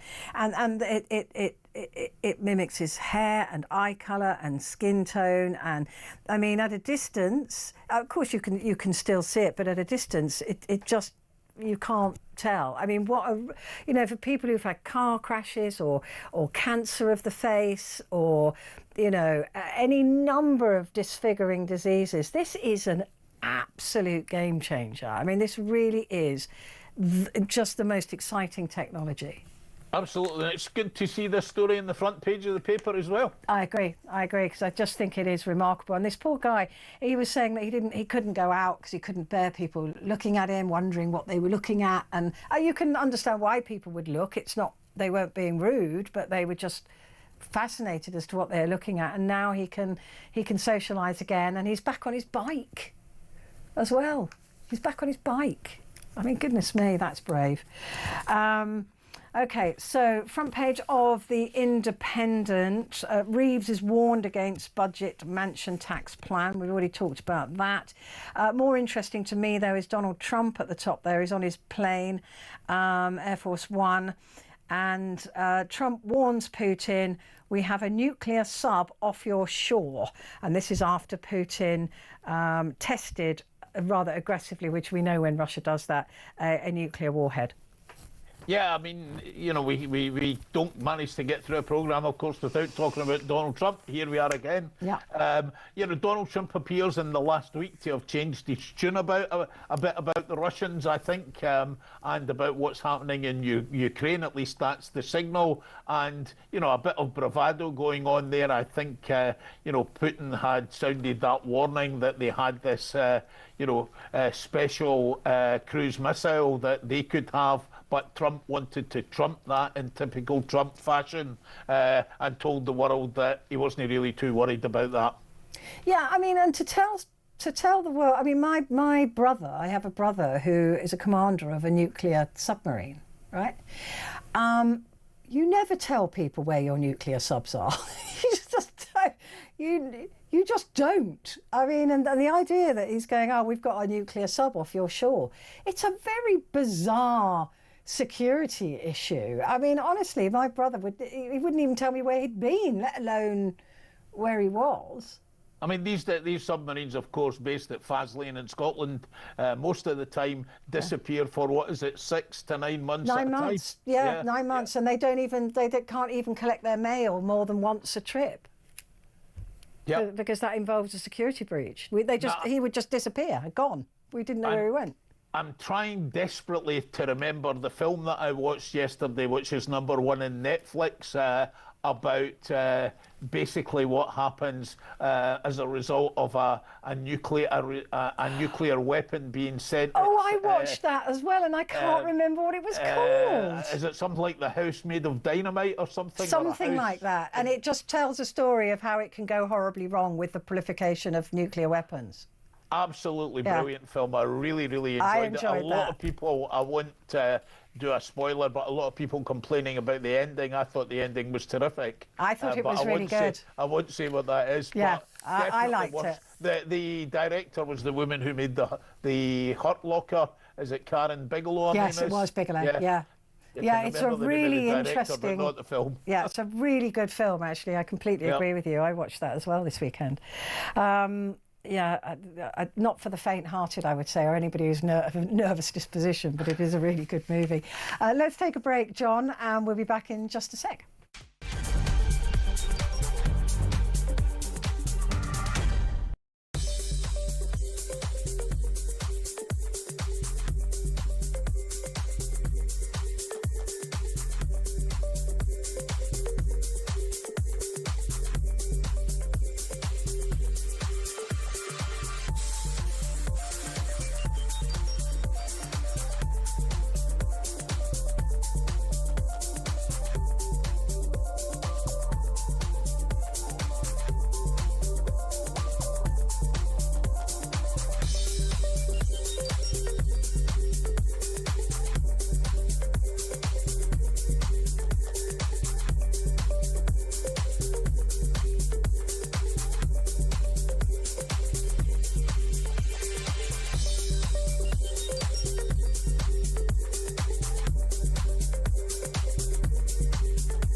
Across the UK, on DAB+, on your smart speaker, on your smart TV, and on your side. This is Talk. Hello there, this is Talk, and it's Petrie here with you until 1 o'clock. And just a reminder that coming up is the phone-in. I've been at your chance to talk back. So it is your opportunity to talk to me about this outrageous asylum hotel bill. So we'll be talking about that at midnight. So do get ready to give me a call, 0344 499 1000. John Boothman is with me, political correspondent at the Sunday Times in Scotland. The Daily Express for Tuesday morning, grooming gang probe rigged from the start. I mean, this, again, I wouldn't trust this lot with my shopping to walk it across the road. They couldn't run a bath, can they? How can you get into such a mess? Oh. You know, we've got one group of people who were victims in this terrible situation saying that the whole thing's a mess and calling for the Minister, Jess Phillips, to resign. You've got another group of victims saying completely the opposite, that she should remain in charge. We don't have anybody yet appointed to run this national inquiry. I think Baroness Louise Casey, who produced the report suggesting there should be a national inquiry, which a whole series of politicians across a number of parties were demanding. She said that in order that that inquiry be carried out speedily, and come to conclusions, practical conclusions about what could be done, that it wouldn't really need to be a judge-led inquiry. Two people, I think, were then, looked as if they might end up chairing the inquiry, and that became a problem, and now nobody's chairing the inquiry, and the story rumbles on, and we don't really know what's going to happen.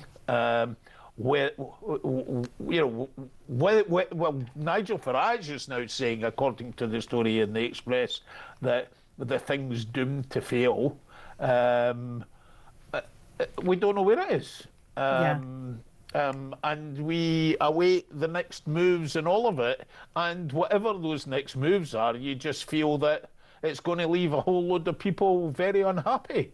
And in the meantime, there are suggestions, suggestion again, I think, from some politicians today that, this situation is still happening in parts of the country, in London. Yeah, the Met are apparently looking into 9,000 cases. Yeah, in Dundee today, 10 people, I think, were convicted.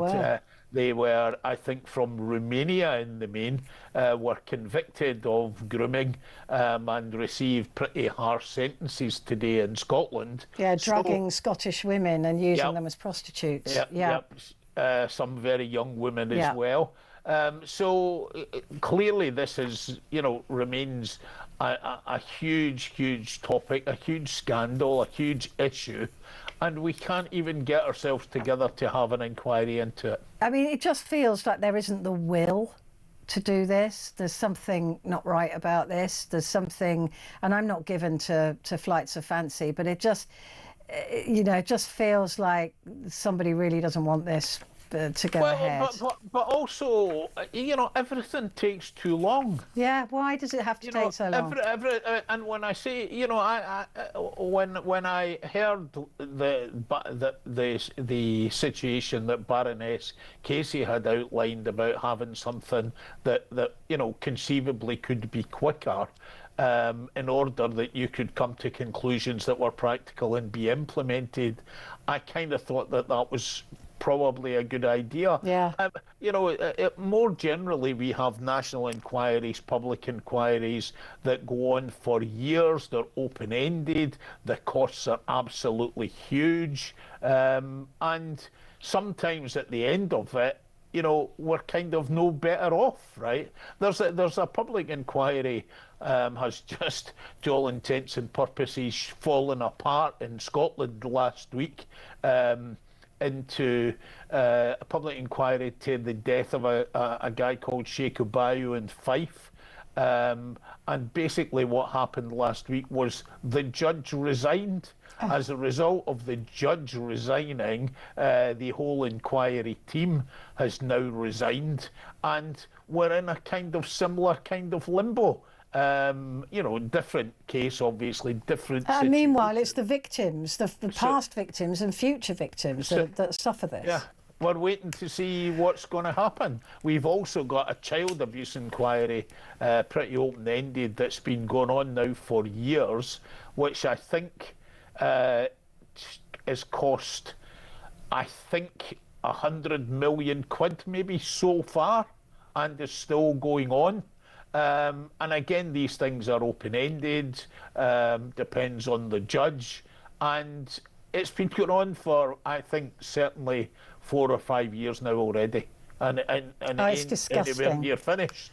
It's absolutely disgusting. Again, it just feels like because it's not their money, they just keep spending it and spending it and spending it with no end in sight. It's outrageous. I mean, interestingly enough, there's a Scottish Parliament committee having an inquiry into these public inquiries.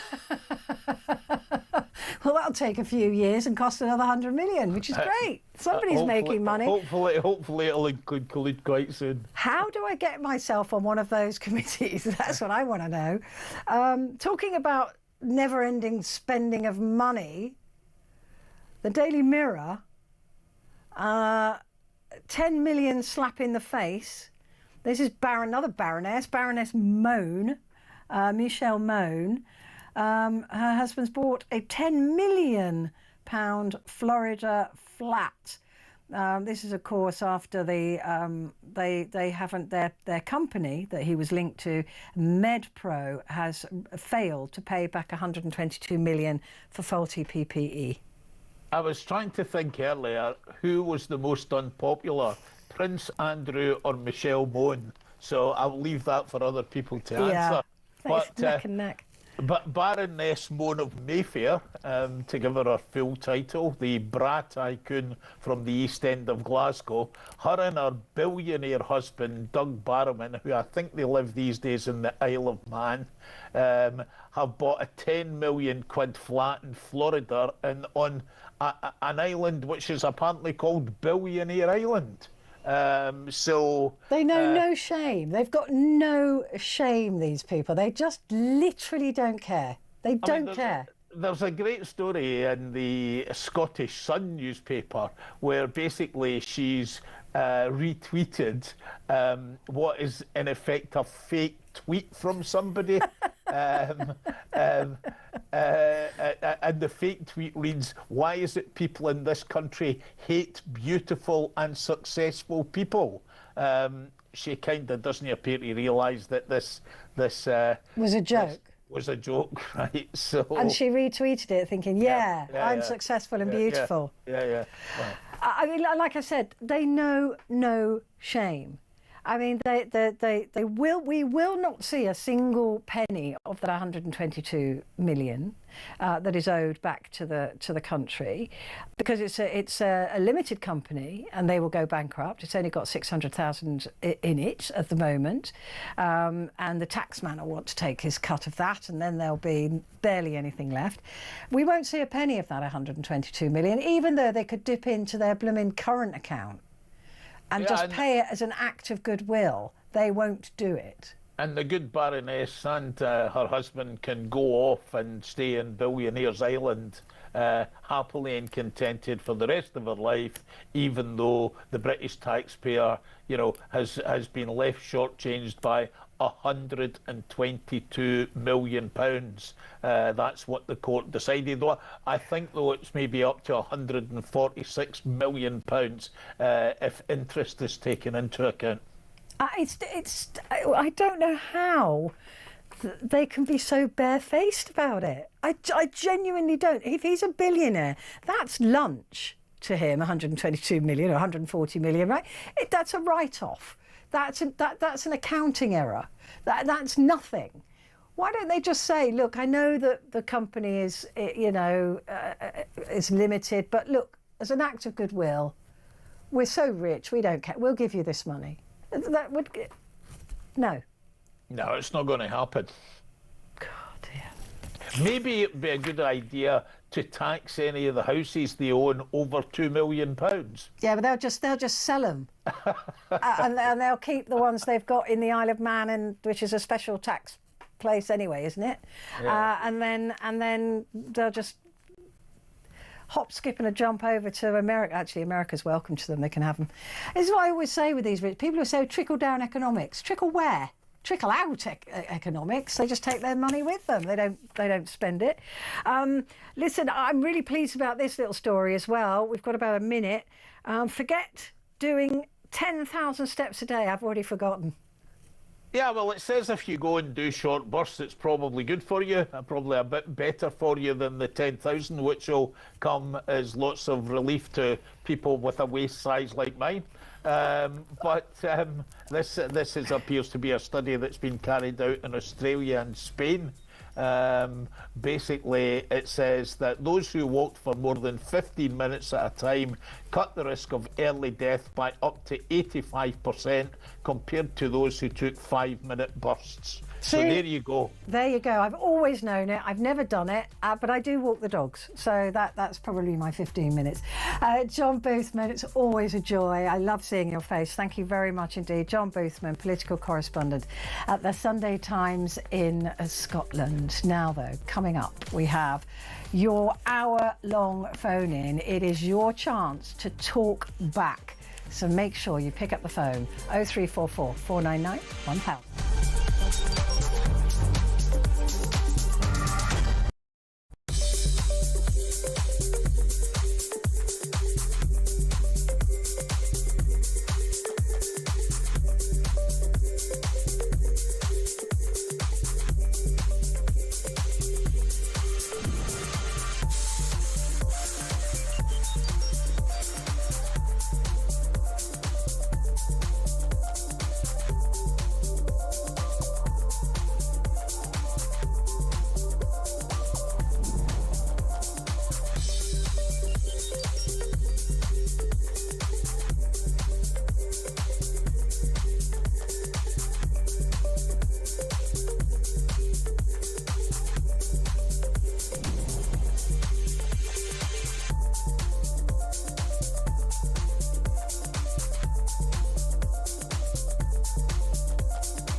Across the UK, on DAB+, on your smart speaker, on your smart TV, and on your side.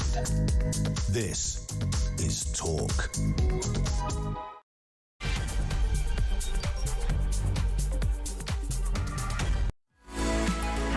Good morning. It is Tuesday, the 28th of October, and we are talking this morning about the billions of pounds wasted by the Home Office on asylum hotels. And this is your opportunity to talk back. So you get the chance. It's a full hour of just you and me chatting about the story of the day, and the story of the day has to be this report by the Home Affairs Committee, which found that the expected cost of housing asylum seekers has tripled from 4.5 billion to 15.3 billion, with a dramatic increase in demand following the COVID pandemic and rising numbers of those arriving by small boats. Now, the report is referring to accommodation contracts for 2019 to 2029, criticises the Home Office also for failing to reclaim some of the profit.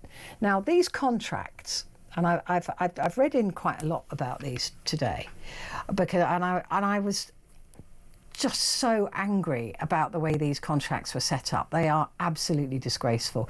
There's only a handful of people that applied. They didn't even really put it out to tender. They took in Serco and a couple of other people, and they just went, yeah, you know what, here's the contract. And the problem with it is there is no incentive in these contracts for any of the contract holders to move these asylum seekers from hotels into cheaper accommodation. So they are deliberately keeping asylum seekers in accommodation that costs the taxpayer 6 times more than other forms of accommodation. Also, this profit thing. It was agreed that if they made a certain amount of profit, they would pay a bit of it back. Not much, but a bit of it back. They haven't even asked for it back. They haven't even bothered.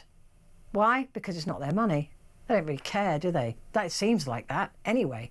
They've got millions of pounds sitting in accounts, waiting to come back to the taxpayer, and that's not coming back.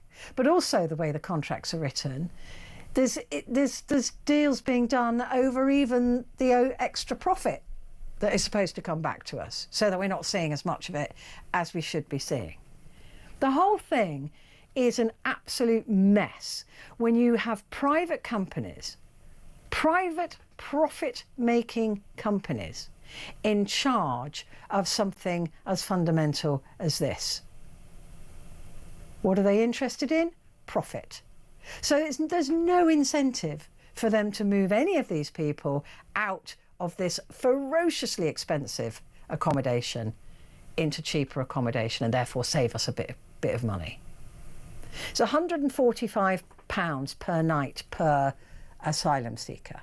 We have 100,000 of them at the moment being housed. That's not per room, by the way. They're squeezing in, of course, as many as they can into a room. So you've got 3, maybe 4 men to a room, which I don't have a problem with, but they're each being charged at £145. So who agreed these contracts? Why were they agreed? It is absolute madness to me. This should never be. If it's taxpayers' money, this is where I draw the line. If it's taxpayers paying, there should be no profit. It should be not for profit. If taxpayers are footing the bill, profit should not be allowed. I don't think that's unreasonable. Do you think that's unreasonable? Why are we paying profit to these people? I just find it absolutely disgusting. And meanwhile, obviously, it is the asylum seekers who are getting the anger and the. I mean, I do understand that, because they're a target, right? And people are angry. I'm angry at the numbers that are coming across. But whilst they're here, we do have a legal duty to house them in some regard. Where are we going to put them? If not hotels, and the government say, well, we're going to shut these hotels down, just let's watch where they put them and see how expensive that is. But at least if it's not hotels being run by these profit-making machines, at least the taxpayer will only be paying cost. You would hope. What is going on? The amount of profit that's being made is absolutely breathtaking. And it's us paying it. Us. We should just be paying cost. So anyway, that made me really angry today. Just reading the way these contracts are put together. Government procurement is a disaster. That's why in some NHS trusts they're paying 15p for a syringe, and in others they're paying 2p for a syringe. I mean, it makes no sense. It's because it's not their money. They don't care. And it makes me so cross, because we've got a budget coming up. And that budget is going to tax us more, one way or the other. We're reaching the point where we give the Exchequer more than we keep of our own money. And yet you've got these companies that are milking as much profit as they can in an underhand and disgraceful way in not moving these asylum seekers into cheaper accommodation, which turns the country angry at the asylum seekers because they're costing us so much money. So I want to hear from you. Where do we put these people? Where do we house them? There's stories about us taking over a barracks in Scotland. 900 will be there before the end of the year. But there's no talk about how much this is going to cost and who's going to run it. And are they a profit-making machine? Or is it government money? Look at Bibi Stockholm. How much did that cost us? Just towed out to sea and I think scuppered. I don't know what happened to it. But, you know, we paid for that. It was a disaster. We then had to pay to have it removed. We've then had to repay probably to either scupper it or to house it somewhere. It's a joke. We haven't got any money.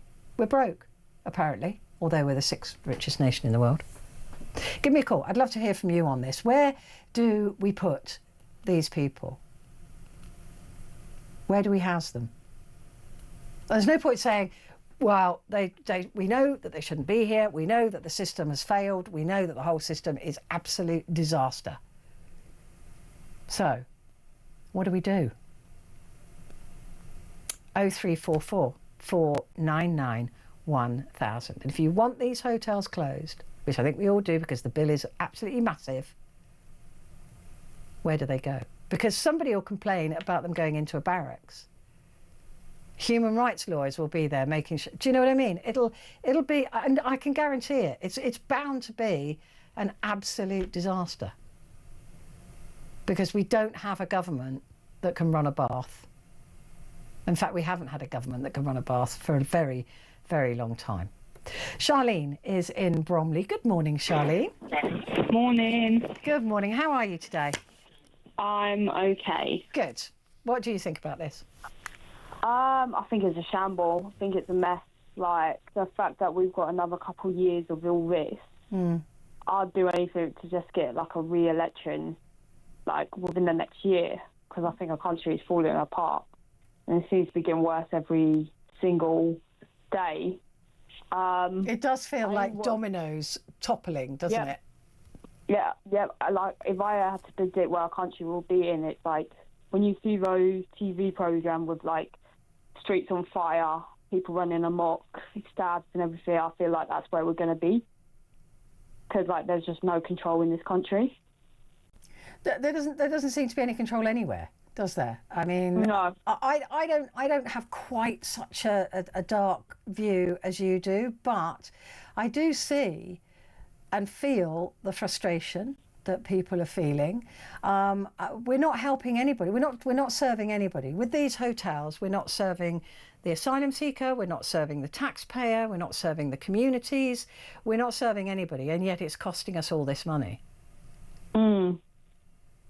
Yeah, I mean, I think I heard one of the Labour councils come on like last year say like their whole plan, because if you listen to what they say bit by bit, they let it slip, is that once they've caught them through these silent features, they're going to put them into council houses.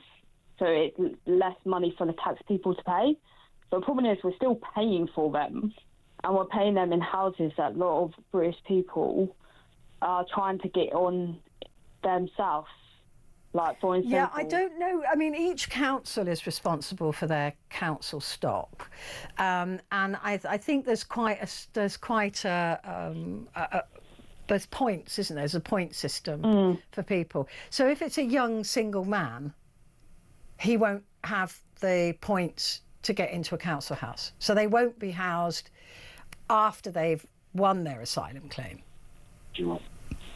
I know, that's what you all hear. You just hear them all say, this is why we're trying to make all these houses so that we can put all the asylums into it.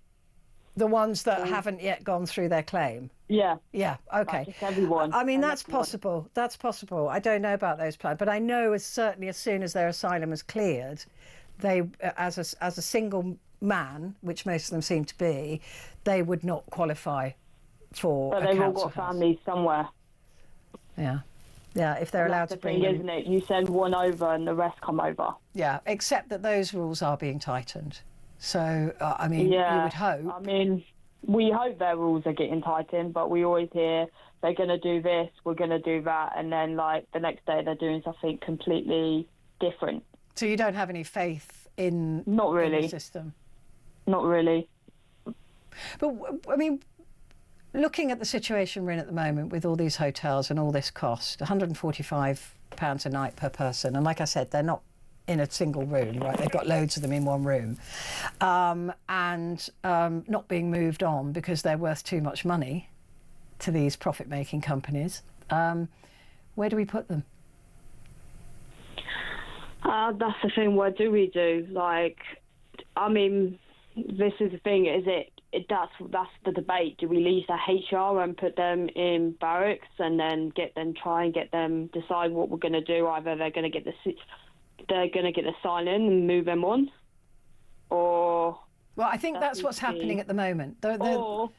Or put them back to kind of roughly the old system where they go in the centres that they used to be in, and then put them through them, progress them through when they're in the silent seeker centres that they used to be in.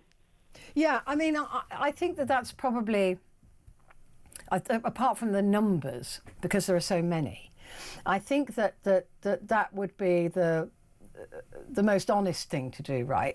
But then supply them with the lawyers and everybody in that centre so that it can be done quickly, right? Yeah. Where are you from? What's your claim?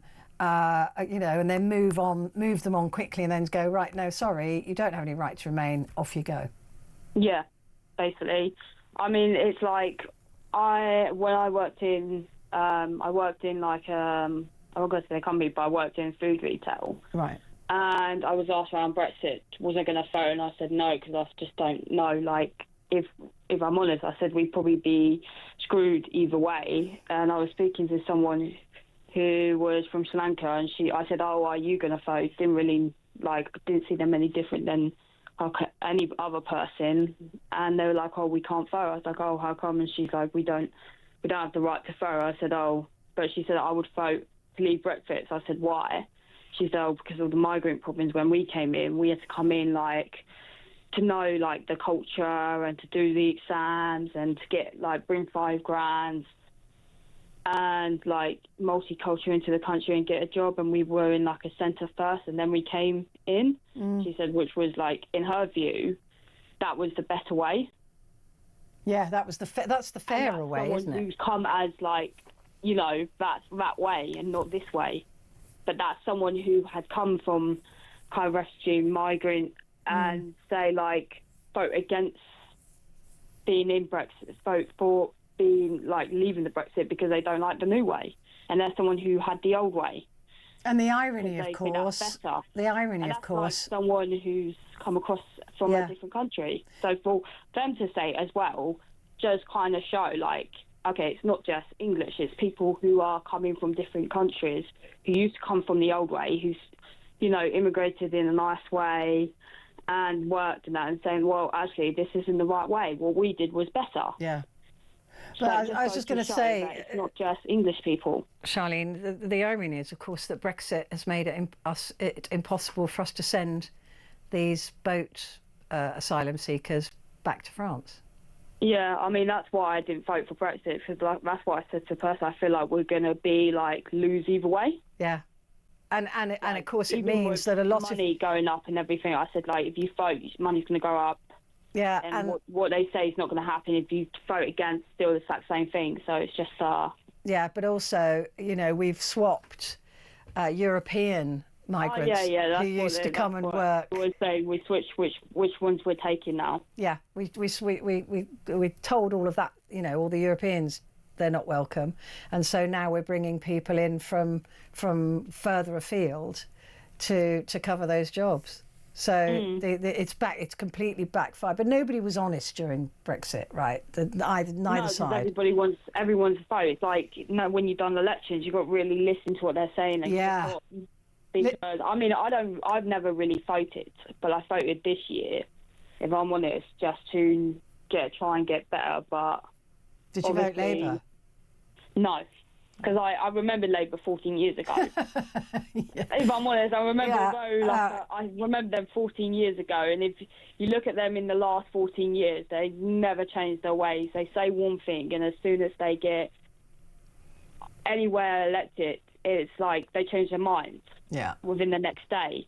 So I never voted for Labour, and I never voted for Tory because of the 14 years of mess they've done.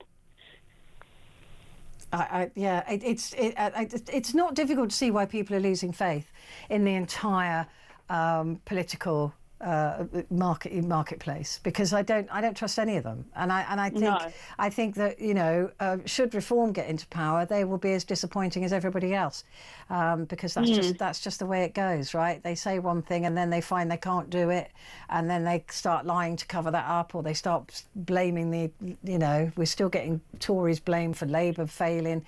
They're all just a bunch. I think, like I said to my husband, they keep blaming the Tories, but they've been in a year and a half now. It's not like they went in office yesterday, so they have a year and a half work that there's just nothing to show. No, and it's actually gotten worse. Yeah, I think it has. That's what I said. Like, we're not asking for much. We're just, if anything, it's more like, I feel like obviously we have the migrant problem, but I feel like all that issue is coming up because of how our cost of living is. Thank you. I think I completely agree with you. Yeah, it's because we're feeling poorer, we're unhappy, and we need someone to blame. And actually, yeah, and that's what I said to my husband. It's like, it's not really like, obviously there are more people coming. If they would get that under control, that would be a little bit better. But yeah, it really of course it is would. Yeah, the cost of living. It's like rent keeps going up, mortgages keep going up, food is going up 6%. Like, everything is going up, and that's the bigger problem. They get that sorted. Whoever comes in gets that sorted, they'd actually be in a better position. But nobody wants to get that position. It's like, let's try and do anything we can do just to show that we've done something, but it's the wrong thing. It's not what people are interested. But that's why they're distracting us. They're distracting us with this whole migrant thing. Yeah, and that's what they're trying to do. They're just trying to distract us. They're trying to make us hate them, so we're not looking at the government. Yeah. I mean, nobody's falling for it. Everyone's going, like, we're not stupid. We know it's Labour. Good, like, because I hate the thought that people are being conned. You know, this is the fault of the Tories and Labour, who, even though they were bringing all these people into the country, they didn't continue with infrastructure building, they didn't increase schools, they didn't increase, GP places, they've done nothing with the roads, you know, all of that. And now they're going, well, it's not our fault. Yeah, it's the immigrants' fault. What? Yeah, well, they're not responsible for building that. It's like every little thing, every problem you see, and it's not even like need to fight. It's just out in public, they'll try and blame someone else, or something else, and it's like, don't try and blame it. We know, we can see. We're not stupid, right? I don't know how dumb they think we are, but obviously they think we're really dumb, but we're not. They try, but they're just seeing like how much can they cover up. Like those days are gone. They were going like with like Tory last year. And now we all, like I said, we know what Labour's like. So we're even more wide open. People like you, Charlene, just give me real faith that you're not falling for this absolute nonsense that's going on. Like I was saying, talking about these contracts that they signed, where there's no incentive to move people out of very expensive accommodation because it's profit making for them into cheaper accommodation. What are you going to do as a business? You're not going to do it, right? And the government... Like I said, the government's not going to do anything because it's not affecting them as well. It's like everything that goes on. True. They don't get affected. So it's like, no offence, I hate to say it, it's like the grooming gang. They're not pushing for this because it's not their daughters. It's like I told my husband, that Keir Starmer has a daughter. Yeah. He has a son and a daughter. If that was his daughter, he would soon move this on. He would be wanting answers and everything. Because it's not his daughter, it's not his problem. Yeah, and they always think, it's just the poor people that get affected by this, or drug addicts, or girls that are, living in homes. It doesn't affect them. I hate that, but I think you're right. I think they don't walk in our shoes, right? They don't. No, until like any of this was their problem. This is why I say, like, they don't have the taxes we have. No. We don't know what taxes they even have, because you get reports that they don't even pay their right taxes. They get things through, but they don't have any taxes. They don't have any of these problems. So I think they're taxed on their salaries, hopefully, but their salaries are massive. We can hope. Yeah, but I'm with you, Charlene. But it's really good to hear a sensible voice on this, and just to say, hang on a minute, we're not that stupid, and keep saying that and keep believing that, because otherwise they get away with it. And that's the problem. Charlene, lovely to talk to you. Thank you very much indeed. I don't think I've spoken to you before, but please do call again. I've got to take a very quick break, but I will be back in just a moment.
across the UK, on DAB+, on your smart speaker, on your smart TV, and on your side. This is Talk. Hello and a very good morning to you. This is Talk and it's Petrie here with you with your opportunity to talk back. So please take advantage of it. We are talking about the billions of pounds that have been wasted by the Home Office on asylum hotels. This is according to the Home Affairs Committee. Says that the cost of housing asylum seekers has tripled from 4.5 billion to 15.3 billion, talking about the time period of contracts between 2019 and 2029. When has a government contract ever come in at cost? Ever? Never. That's when. Never. I mean, look at HS2. Or don't, if you're of a nervous disposition. What an absolute mess that has become, right? Billions wasted. They always say it, don't they? Go, oh, it's only going to cost 7 billion. I reckon we can do that train track for. And then within weeks, it's 35 billion. It always happens. I don't think a government contract has ever come in at cost because people get greedy. So it's obvious.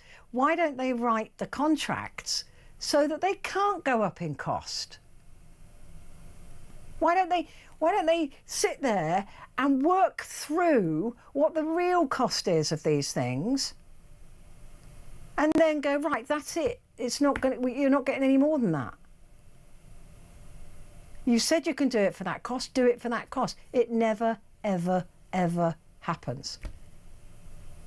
Because it's not their money. These people signing the contracts, they don't care. These people hiring these private companies who are going to make an absolute million, they don't care. The companies that are making the money, charging maximum amount they can to the taxpayer,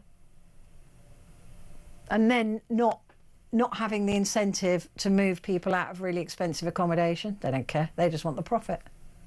And then there's profit left over, a tiny bit, which is disgusting, in my view. Should have been more. It shouldn't be profit, actually. If the taxpayer's paying, it should never be a profit-making situation, ever. Simple as. No questions. You're doing it not for profit, tough. They haven't even asked for that money back. Why? I don't care. Oh, it's only 46 million. It's all right. Just leave it there. Honestly, it makes my teeth curl. David's in Belfast. Hello, David. How you doing, my dear? I'm good. How are you? I'm good.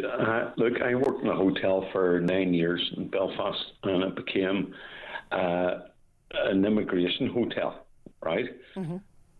And prior to that, there was COVID, and the hotel suffered, and everybody was laid off. We're all on furlough and stuff.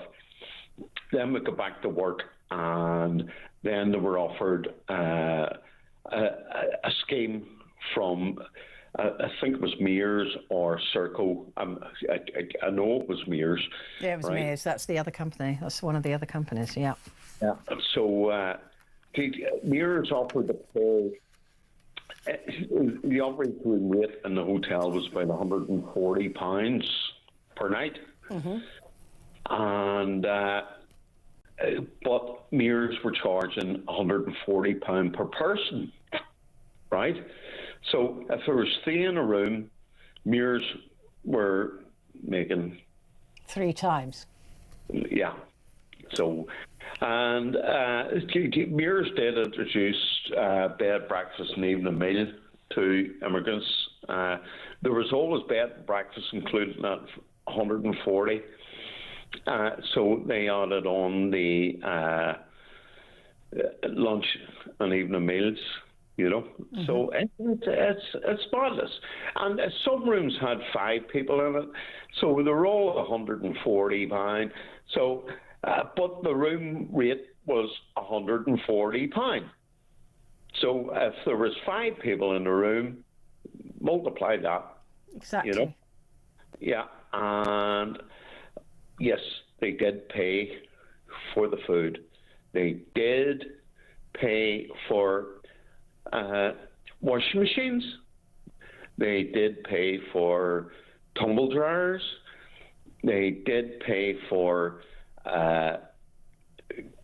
kids' playgrounds out in the back car park.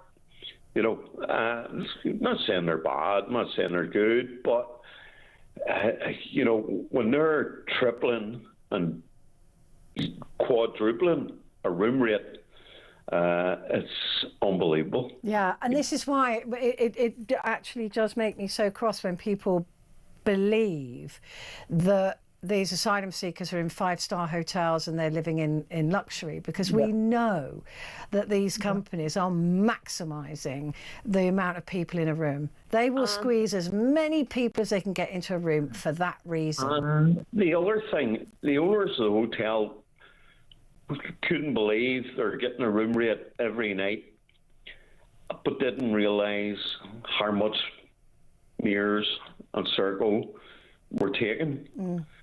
You know, they didn't realise that, you know, or they would have says we could do it half the price of Mears. You know, like if you went to a hoteler and says, I'll take 600 immigrants in and we'll do a bed breakfast, even a meal in a room for 3 people, you know, they'd have been less than half the price.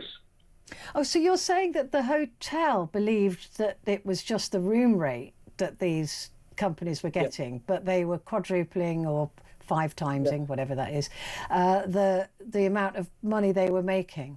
Yeah, and the hotel could have done that for less than half the price that Mears and Sirs were charging, you know. So the hotel's being paid 140 per room, and the companies are getting 500, 600, 700 pounds per room. Per room. Per night. Yeah, and the hotel could have turned, if they knew what was happening, that they know now, could have turned that around and says, okay, there's 4 in a room, bed, breakfast, even meal for 4 years, 250 quid. You get where I'm coming from? I totally get where you're coming from. So the hotels are being ripped off as well? Yeah, the hotels could have done on their own without Mears and Sirs, Circle getting involved. That is extraordinary, isn't it? Yeah, the hotels could have done themselves and saved British people millions and millions and millions, you know, and really, they really could have done it. They could have provided, you know, 4 people in a room, 25 quid a day, bed, breakfast, evening meal, no problem. On top of the £140. So if you had 4 people in a room, it'd be £100. So that'd be 240 quid a day instead of £140 per person. And I know this because I actually I went to our government because the hotel I worked in needed help because we'd just come through COVID. Yeah. And I went and I sought out who was doing the immigration because there was nobody coming to the hotel in Belfast. And I says, right, okay, can we get involved in this scheme? We got involved in the scheme and they're charging 140, we're charging £140 a night, and they're charging £140 a head, you know, and 75 rooms, and if you say 3 people in each room, multiplied by 75, I don't know what that is, I can't count, but it's actually madness.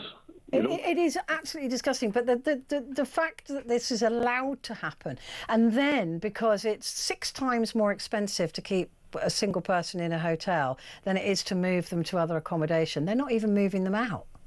Because why would they? Why would they? But the thing is, Did they not think of going to the local hotels? The government should have thought of going to the local hotels and saying, what's your budget? Can you feed 6 people in one room? Can you feed 4 people in one room? Can you feed a family? Can you accommodate? Can you accommodate? You know, can you put washing machines in? It didn't happen. And it would be a third of the cost to the taxpayer. They just put it out to, I don't know, what do you put it out to? Yeah, they barely put it out to tender. They just immediately accepted Mears and Serco. And Mears and Serco came up £140 a person. Where hotel, like any hotel, I don't know what it's like in England. I know what it's like in Belfast. Average hotel's about between 100 during the week. Weekends about 140. If there's a big event on, it's about 170. Yeah, that sounds about right. Yeah. Yeah. So, how do we get lost? And who's these people that give the contracts out? I don't know. I think it's disgraceful. And the contracts, I was just saying that I've never known a government contract that actually was value for money. Have you? No, never. But the hotels were all frightened after COVID because they were all closed down. Yeah, so they accepted the deals, didn't they? Yeah. Accepted the deals. And also, don't they, after a year or two, when they get the hotels back, they also get £1 million for refurb or something? No, they do not. No, absolutely not. Oh, there are some deals like that. Well, there's maybe shrewd deals done in England, but not in Belfast. So they're literally just being rented out as hotels, basically. Yeah, rented out as hotels. Wow. Well, that has really shone a light for me, David. Thank you. Absolutely brilliant. I love that. I mean, I didn't love it, but I mean, it's my eyes are opened now. David, thank you very much indeed. And I'm also a bit of a sucker for the Belfast accent, to be perfectly honest with you. But I've got to go because I've got to take a quick break. Back in a sec.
Across the UK, on DAB+, on your smart speaker, on your smart TV, and on your side. This is Talk.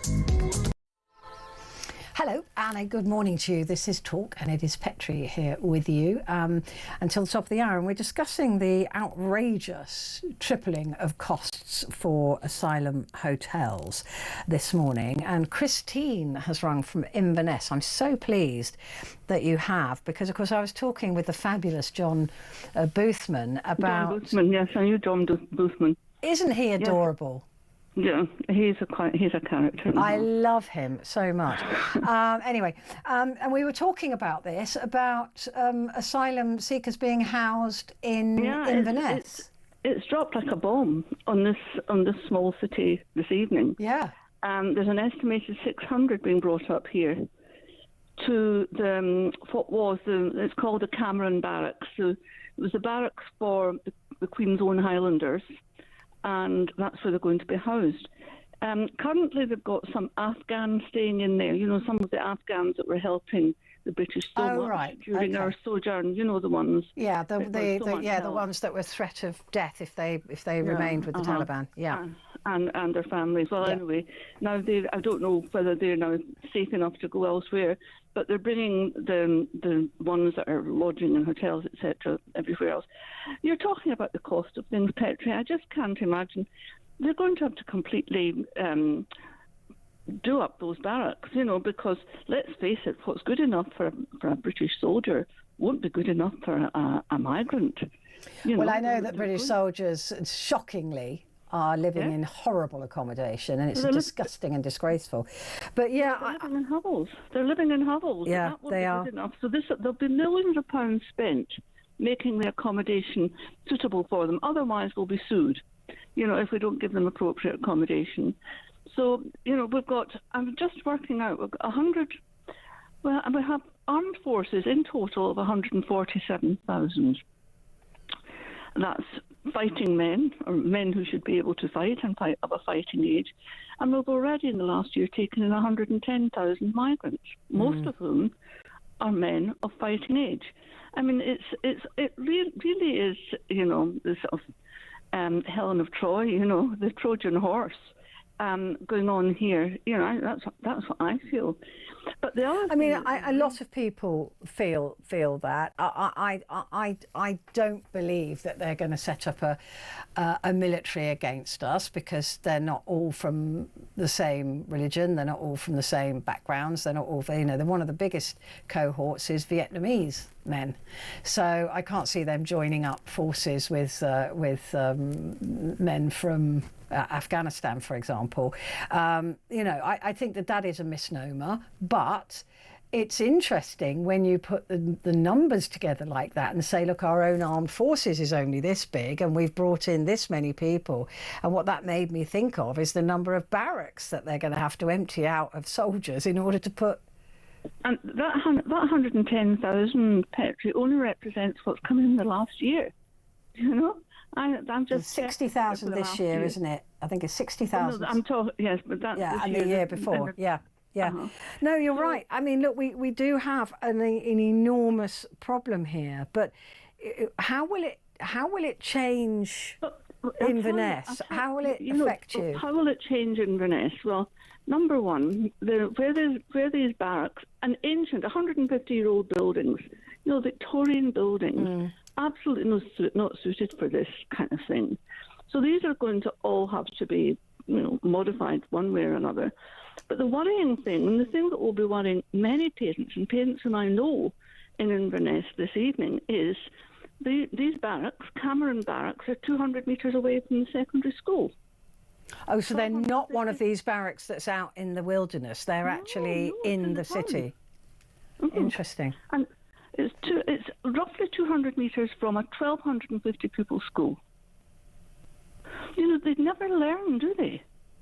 It's almost as though they go out of the way to put temptation in the migrants' way. But where else do they put them? Because there's bound to be other, you know. I believe there's 900 being placed. You're right, yeah. In England. Well, what I've heard, 900 being placed, 300, it's speculation at this stage. 300 in East Sussex, I think. And 600 coming here. Yeah. Now, the Highland Council, our local authority, about 6 months ago declared they would like to create Inverness as a sanctuary city. Well, Petra, you have no idea the reaction to that.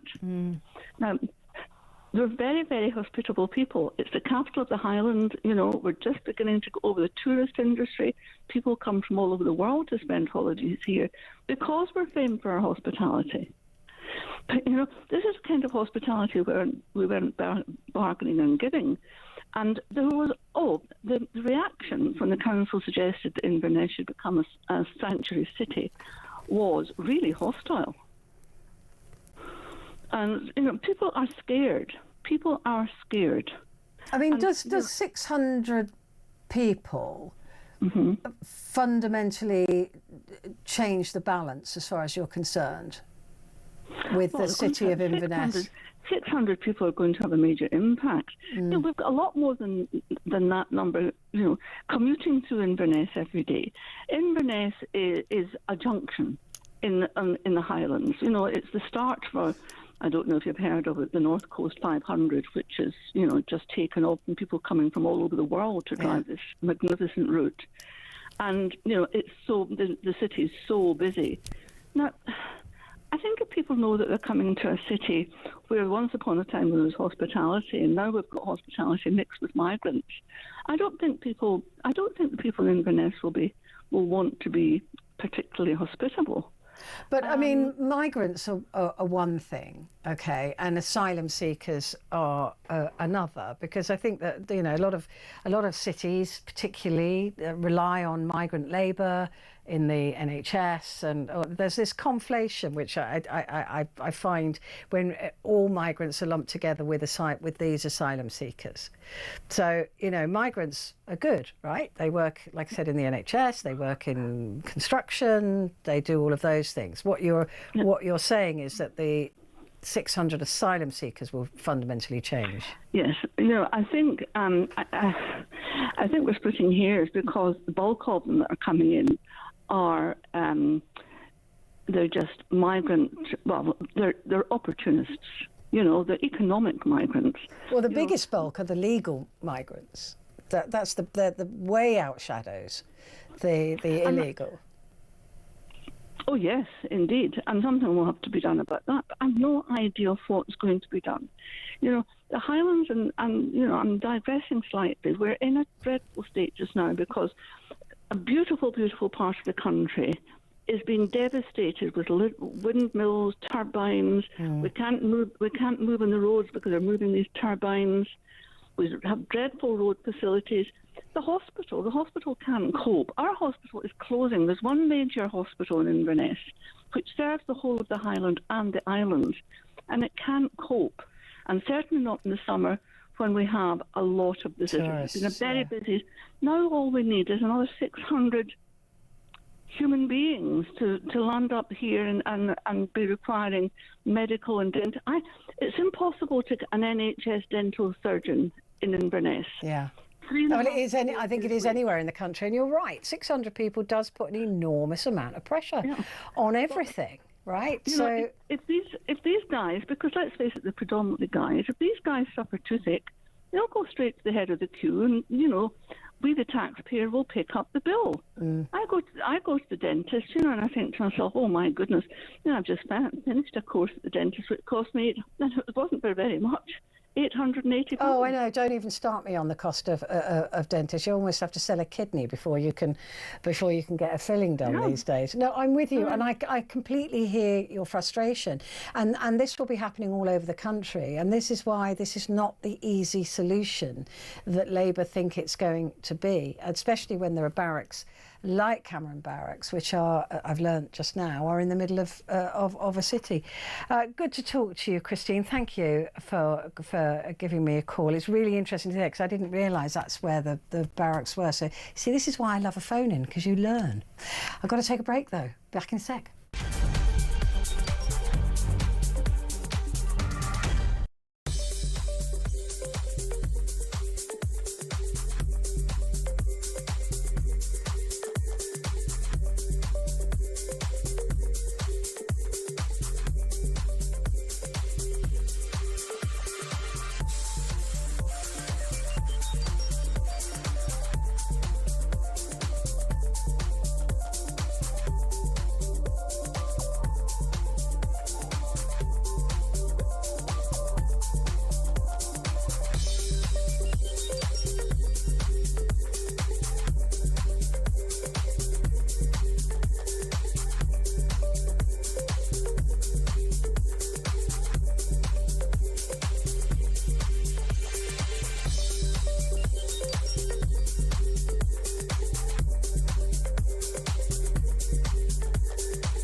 across the UK. On DAB+, on your smart speaker, on your smart TV, and on your side. This is Talk. Hello, good morning to you. This is Talk, and it's Petrie here with you until the top of the hour. And it's been a really busy hour, as I thought it would be, as we're discussing the billions of pounds that are being wasted by the Home Office on asylum hotels. And of course, this government has said that they inherited a huge mess and that they are going to solve it much more quickly. They said they're processing asylum claims, and none of us believe any of it. But they still tell us that every single time they get the opportunity. Kevin is in Basingstoke this morning. Good morning, Kevin. Morning. How are you this morning? I'm fine, thank you. Good. What do we do about this? I do believe Labour, they did inherit a mess. Between 2015 and 2020, 200,000 asylum seekers came to the UK. Mm-hmm. After we left the EU, between 2020 and 2025, it increased to 400,000 asylum seekers.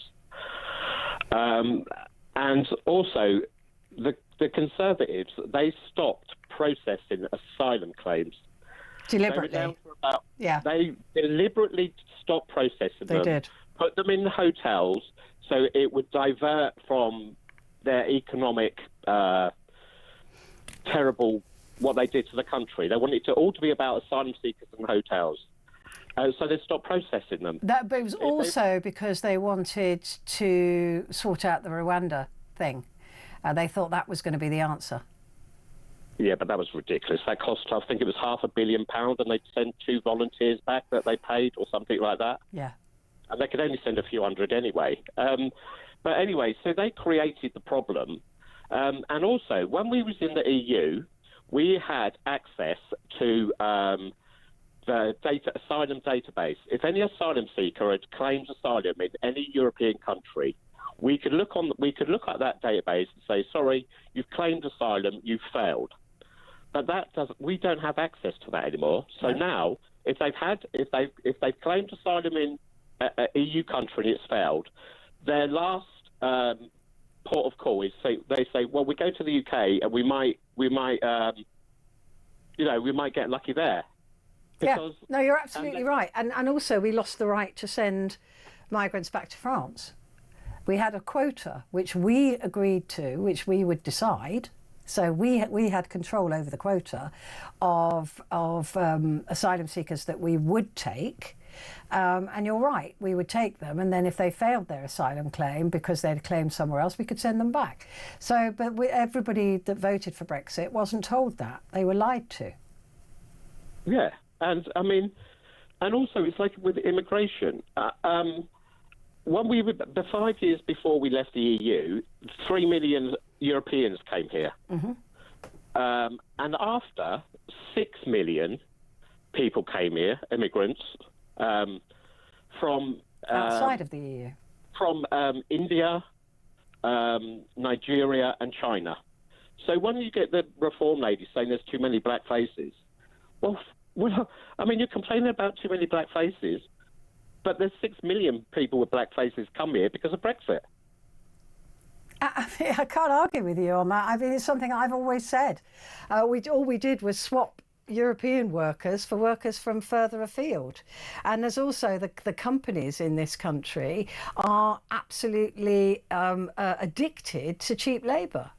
Well, they're not really cheap labour because the people that come in here are IT programmers, engineers, doctors, nurses. Most of them are skilled workers, and we need them. And the thing is, where we could get them from Europe, they could come here, it didn't cost anything. Now these companies have to pay thousands of pounds to get these workers. They have to pay so much money to get them here. So it's so much more expensive as well. Which adds to the costs of everything for us. Yeah, well, it costs more for the businesses to employ them. Mm. So but I don't know why these sort of facts never get out there. I mean, I do talk about it a lot. I do talk about the fact that Brexit has caused quite a bit of this issue, quite a bit of these problems that we are facing today, and not least that when people say we should send them back to France, I say, well, we can't now, but we used to be able to. Yeah, I know. They say things like, "Oh, we should send in the Navy." What's the Navy going to do? Well, yeah, people have talked about the most hideous crimes, and they're thinking, well, there's no naval officer who's going to blow up a, not like we're not Americans, right? We don't go and blow up boats that we don't know who's in them. No, like Trump does. Honestly, you get done for murder if you did that. Of course you did, and there's no soldier that would do it. To murder anybody. Yeah, you can't. And they can't. They also say, "Oh, why don't we just pick them up and take them straight back to France?" We can't. You can't. A Navy ship can't sail into French waters without permission. And well, you can't land people without permission either. No, we used to have that permission because we weren't part of the Schengen agreement, so we did have the right to return people on boats to France. That was completely within our right. And also. They also say, well, don't you just fly them back to their own country, these prisoners? Why should we pay for them? Because we haven't got a prisoner returns agreement. Right. Yeah, you can't just... I mean, there's no simple answers. If there were simple answers, every European country would have taken those. Because they've got the same issues as us as well. Oh, completely. Yeah. And look, it's going to have to be, in my view, there's going to have to be a Europe-wide decision made on this to prevent migrants from coming into the whole of Europe. I mean, that's the only